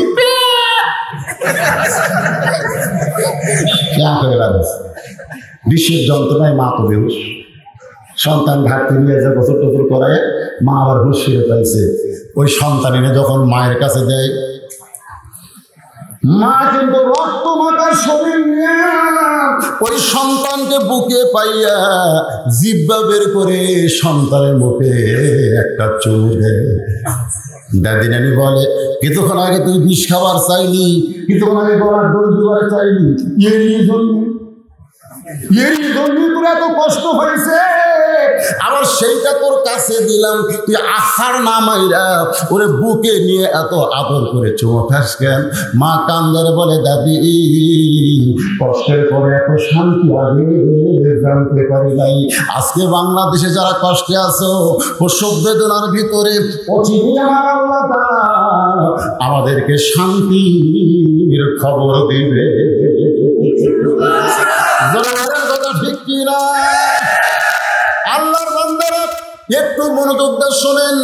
ফাতেমা বলতেছে, বাবা ইয়ানজুরু বিনুরিল্লাহ, আমি নূরের দৃষ্টিতে তাকায় দেখি আপনার এই জুব্বা পরানোর আগে আল্লাহ তাআলা আমার মা খাদিজাকে জান্নাতের পোশাক পরায় দিয়েছে। সঙ্গে সঙ্গে নবী আল্লাহু আকবার বলে মাটিতে বসে ছোট বাচ্চার মতন কাঁদতেছেন। ফাতেমা বলতেছে, বাবা আমার মার শরীরে আল্লাহ জান্নাতের পোশাক পরায় দিয়েছে, এইটা শুনে আপনি কেন কাঁদতেছেন? রাসূল বলে, ফাতেমা এই কান্না কোনো দুঃখের কান্না নয়, এই কান্না হলো আমার জীবনের সবচাইতে আনন্দের কান্না। কারণ সর্বপ্রথম কোন বড় হয়ে স্বামীকে নবী বলে স্বীকার করা, এটা আমার জীবনে হয়েছে। সুবহানাল্লাহ কন্যা কেন? নিজের বউ হুজুর কওয়া যে কি কঠিন ভাই, সেটা আমরা বুঝতেছি। 33 বছর আমাদের বয়স হলো, আজ পর্যন্ত আমার বউ ইচ্ছা করে কোনোদিন আমাকে হুজুর বলে ডাকেনি, কোনোদিনও ডাকেনি। আমি বললাম, ফেরে লক্ষ লক্ষ মানুষ আমার হুজুর কয়, আর তুমি একবার হুজুর কও না কেন? তোমার মুখে একটু হুজুর শুনবে চাই। বউ খালি মুসকি মুসকি হাসো। হাসো কেন? বলে জনগণ আপনাকে চিনে না, তাই হুজুর। কিন্তু আমি তো মালটা চিনি।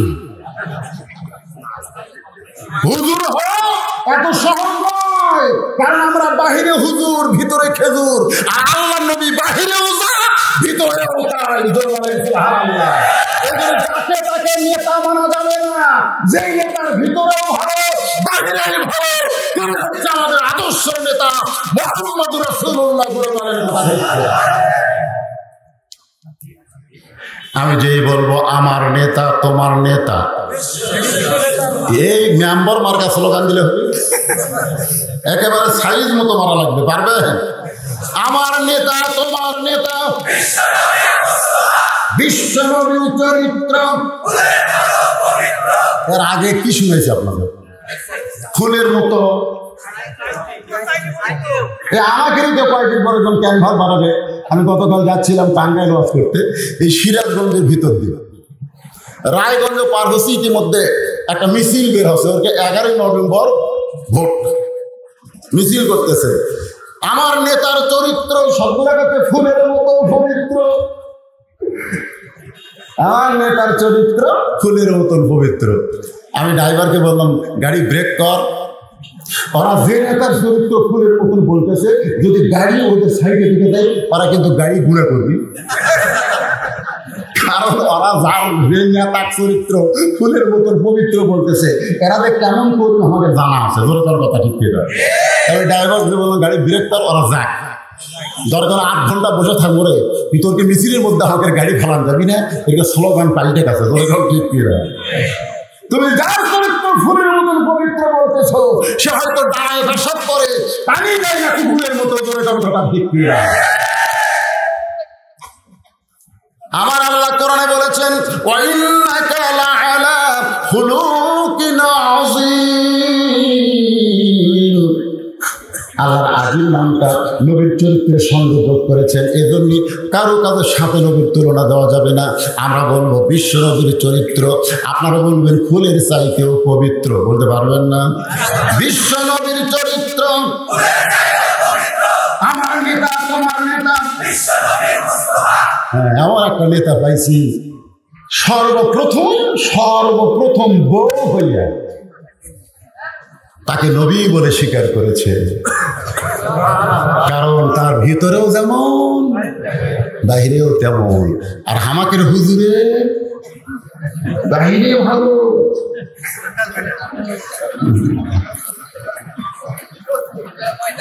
আল্লাহর নবী নিজে উম্মাহাতুল মুমিনিন খাদিজাতুল কুবরাকে কবরের ঘরে যখন নামান, দু চোখ দিয়ে দর দর করে পানি পড়তেছে। আবু বকর বলে, ইয়া রাসূলুল্লাহ, হুজুর আপনি যদি এমন করে কাঁদেন তাহলে আমরা কেমনে সহ্য করব? আপনি নবী হয়ে কেন কাঁদতেছেন? আল্লাহ নবী বলেন, আবু বকর, আমার খাদিজাকে যখন বিয়ে করেছিলাম তখন কিন্তু আমি নবী ছিলাম না। আমার খাদিজাকে যখন আমি বিয়ে করেছিলাম তখন আমার বয়স ছিল 25 বছর। দুনিয়ার স্বামীরা বইয়ের দায়িত্ব নেয়, আর আমার খাদিজা স্বামীর দায়িত্ব নিয়েছে। নবুয়ত পাওয়ার পর আমি কলেমার দাওয়াত দিয়ে ওমান আহসানু কাওলাম মিম্মান দাআ ইলাল্লাহ ওয়া আমিলা সালিহান ওয়া ক্বালা ইন্নানি মিনাল মুসলিমিন। সাল্লাল্লাহু আলাইহি কলেমার দাওয়াত নিয়ে যখন যাইতাম, খাদিজা বলতো, হুজুর আমি আপনার সঙ্গে যাবার চাই। আল্লাহ রাসূল বলতেন, খাদিজা আপনাকে যাওয়া লাগবে না, বরং আপনি থাকবেন। রাসূল বলে, আবু বকর কত রজনীতে ফিরে এসেছি, এখন ঘড়ি আছে 1টা বাজে 2টা বাজে, কোন সময় আমি নবী এসেছি? ওই আল্লাহর শপথ করে বলতেছি, আমার খাদিজাকে কোনোদিন দরজায় ডাক দেওয়া লাগে নাই। আমি দরজা বরাবর দাঁড়াইতে খাদিজা দরজা খুলে দেয়। জিজ্ঞাসা করা হলো, খাদিজা কখন কত রাত্রে আমি আসি, কিন্তু কোনদিন তো আপনারে ঘুমানো দেখি না, আপনি কি তাহলে ঘুমান না? খাদিজা বলে, রাসূলুল্লাহ আপনি যতই দিনের দাওয়াত দেন আমার বিশ্বাস আপনি বইয়ের কাছে আসবে। আমার বিশ্বাস আপনি যতই কলেমার দাওয়াত দেন আপনি 3 চিল্লা 4 চিল্লা দিয়ে বউ ছাড়ে থাকবেন না। হাসেন না রে ভাই, হাসেন। বউদের স্বামী পাইলে কি খুশি হয়? সিরাজগঞ্জে মনে কিছু উল্লাহ পড়া ভালো আছে, মোবাইল করে বলতে তোর আশা লাগবে না, বৃষ্টিতে সব শেষ। তাই বললাম, ভাই এখনো সিরাজগঞ্জে মোড়ে তো বৃষ্টি হয়নি, কোটি হয়নি, কিন্তু সে আসেনি, আসেন না। বললাম ব্যাক করে চলো ভাই, 9টার মধ্যে গাড়িতে আসলেন, আমাকে এলাকাতে 1 ফোঁটাও বৃষ্টি হয়নি। বউ দরজা খুলে বলতেছে, কি ব্যাপার এত তাড়াতাড়ি? আপনি তো 2টা-3টার আগে কোনোদিন আসেন না। আমি বললাম, যেখানে মাহফিল সেখানে বৃষ্টি হয়েছে। আমার বউ কয়, আলহামদুলিল্লাহ। আমি বললাম, কেটে পারলি? বৃষ্টি হলে মাহফিলের ক্ষতি হলো, কত হাজার হাজার টাকা ওদের ক্ষতি হলো, এখানে আলহামদুলিল্লাহ না বলে ইন্না লিল্লাহ বলা দরকার ছিল। বলে, বৃষ্টি যত হবে আমি তত তাড়াতাড়ি স্বামী পাবো। তাহলে প্রত্যেকটা বউ চায় তার স্বামী তার কাছে ফিরে আসুক। জোরে কোন কথা ঠিক?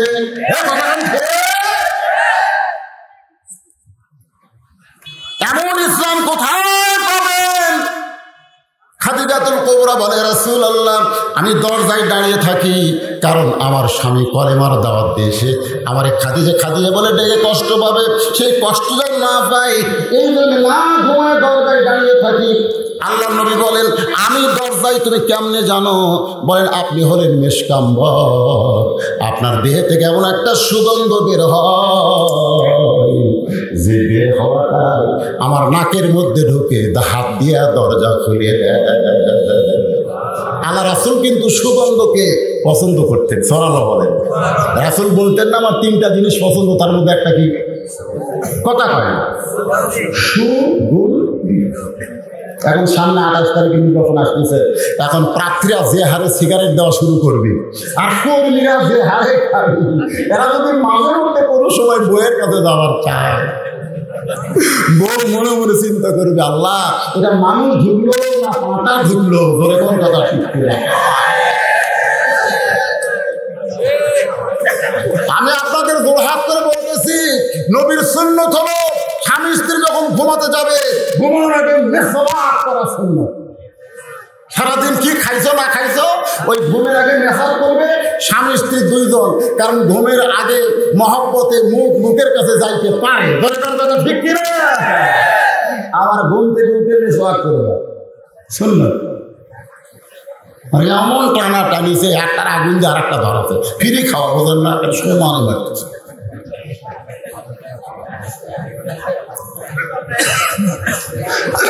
মন খারাপ করতে স্যার,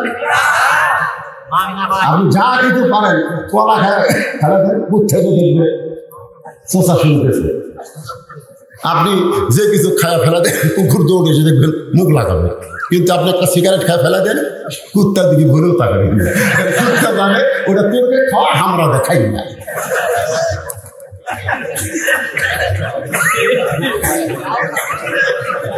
যারা খাচ্ছেন কষ্ট পাচ্ছেন বাদ দেন। যারা সিগারেট খান বউয়ের কাছে একবার জিজ্ঞেস করবেন, আমি যে বিড়ি সিগারেট খাই তোমার কেমন লাগে? বাংলাদেশের 100 বউ বলবে, 70-100 জন বউ বলবে অবশ্যই খারাপ লাগে। বলবে না? কথা কন না কেন বলবে না? আমার মায়েরা মনে মনে চিন্তা করতেছে, হুজুর তো ভালো একটা ওয়াজ করলো রাত 12টার সময়, কারণ এখন ঘড়ির দিকে তাকায় দিকে 12টা। জোরে বলেন কয়টা? আরো জোরে। 12টা 4। বিজ্ঞাপনে একটা লেখা দিয়েছে, অনেক বিজ্ঞাপনে এরা বুদ্ধি করে লেখে না, কিন্তু এরা লিখছে বাদ আসর হইতে রাত্রি 12টা পর্যন্ত। না লেখা আছে,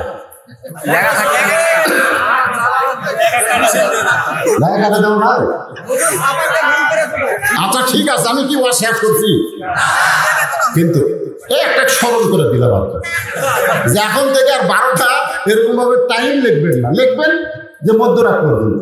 তাতে যদি 12টা ক্লোজ করেন আপনাদের কোনো সমস্যা, কিন্তু এই যে 12টাকে বাইন্দা দিচ্ছেন, না আমি জীবনে বহু আলাদা ক্লাস করছি, এরকম 12টা দেওয়া ভালো, এটা বক্তাকে জন্য খুব ভালো।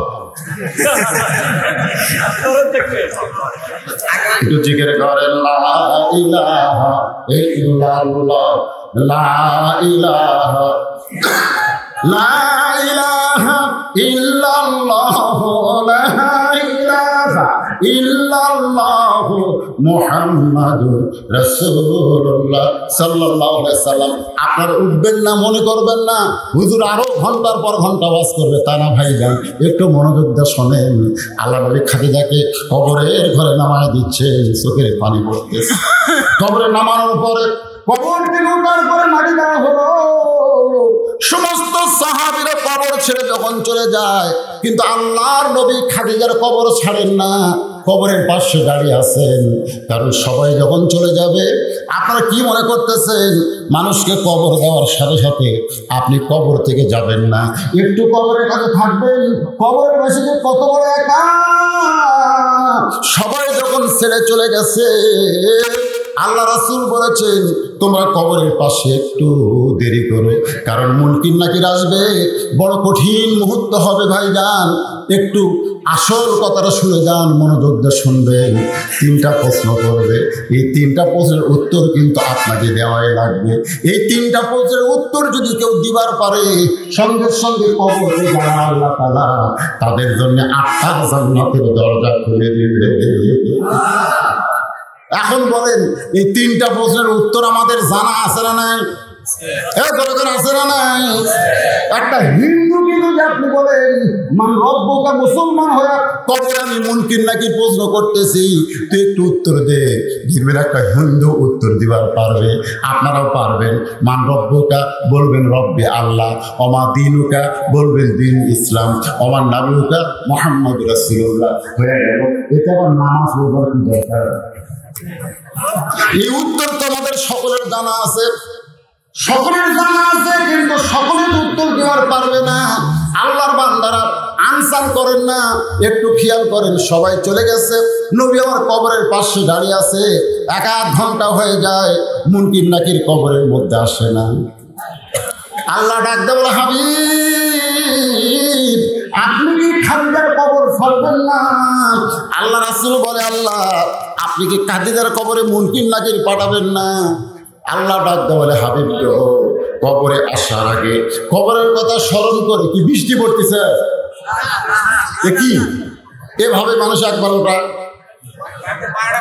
তো 12টা বাচ্চা ইস্তেগফার পড়ে, ইস্তেগফার হবে, অসুবিধা নেই। না, চলান করে হবে না, আমি সেই বক্তা না। এখনই বললেন আমরা সবাই একত্র একসঙ্গে বসেছি, কিছু লোক উঠবে, কিছু লোক বসে থাকবে, সেই মাহফিলে কোনো রহমত বরকত থাকে না। ধরে কোন কথা ভেদ, এদের 12টা ঠিক আছে। এখনই মোনাজাত, আল্লাহুম্মা আমিন, আল্লাহুম্মা আনতাস সালাম, আল্লাহুম্মা আনতাস সালাম ওয়া মিনকাস সালাম, তাবারাকতা ইয়া যাল জালালি ওয়াল ইকরাম। হে আল্লাহ তাআলা, সে মাগরিবের নামাজের পর থেকে রাত 12টা পর্যন্ত তোমার পাগল বান্দা বান্দিরা আরবের বাড়ি, আরবের ঘুমকে বাদ দিয়া, কোরআন হাদিসের মহব্বত পরিজার মধ্যে দিয়া, এই জান্নাতের বাগানে বসে বসে কোরআন হাদিসের আলোকে বর্তমান প্রেক্ষাপটে কবরকে নিয়ে আলোচনা শুনতে আল্লাহ কবরের পাথেও জোগাড় করে আমাদের সবাইকে যাওয়ার তৌফিক দেন। ধরে কর আমিন। মুসলমান হয়ে দুনিয়া থেকে যেন বিদায় নিতে পারি, আল্লাহ আমাদেরকে কবুল করেন। আয় আল্লাহ তাআলা, যারা কষ্ট করে মেহনত করে এত সুন্দর আয়োজন করেছে, আল্লাহ তাদের সকলকে জান্নাতি কবুল করেন। এই বড়াইল তাফসীর মাহফিলকে কিয়ামত পর্যন্ত কবুল করেন। আয় আল্লাহ তাআলা, এই মাহফিলের সদস্য যারা সবাইকে জান্নাতি সদস্য কবুল করেন। আমার পর্দার অন্তরালের মা বোনেরা, আজকে মায়েদের জন্য আমি উন্নয়ন ওয়াজ করেছি। আমার মায়েরা ফাতেমার মতো চরিত্র যেন হয়ে যায়, আমার মায়েরা খাদিজার মতো চরিত্র যেন হয়ে যায়। আমার মায়েদেরকে আল্লাহ পরদানিশী কবুল করেন। আজকের মাহফিলের সম্মানিত সভাপতিকে আল্লাহ কবুল করেন। প্রধান অতিথি, বিশেষ অতিথিদের আল্লাহ কবুল করেন। আলেম ওলামাদের কবুল করেন, যুবকদের কবুল করেন, মুরব্বীদের কবুল করেন, হাজী সাহেবদের কবুল করেন। আমাদের মধ্যে যারা অসুস্থ আছে আল্লাহ সুস্থ করে দেন। আসমানের গজব আসমানে নেন, জমিনের গজব আল্লাহ জমিনে ডাবায় দেন। এই আল্লাহ তাআলা আমাদের মধ্যে ভ্রাতৃত্বের বন্ধন অটুট করে দেন। আল্লাহ আমাদের দেশকে নিয়ে যারা ষড়যন্ত্র করতেছে, তার এই ষড়যন্ত্র কবল থেকে আমাদের বাংলাদেশকে স্বাধীন বাংলাদেশ হিসাবে কবুল করে নেন। আমরা যারা হাত তুলেছি, রব্বির হামহুমা কামা রব্বায়ানি সগীরা, আমাদের মা বাবা যাদের কবরে চলে গেছে, আল্লাহ আল্লাহ বাপ মার কবরকে জান্নাতের টুকরা হিসেবে কবুল করে নাও। সুবহান রাব্বিকা রব্বিল ইজ্জাতি আম্মা ইয়াসিফুন ওয়া সালামুন আলাল মুরসালিন ওয়ালহামদুলিল্লাহি রাব্বিল আলামিন বিরহমাতিকা ইয়া আরহামার রাহিমিন। আসসালামু আলাইকুম ওয়া রাহমাতুল্লাহি ওয়া বারাকাতুহু।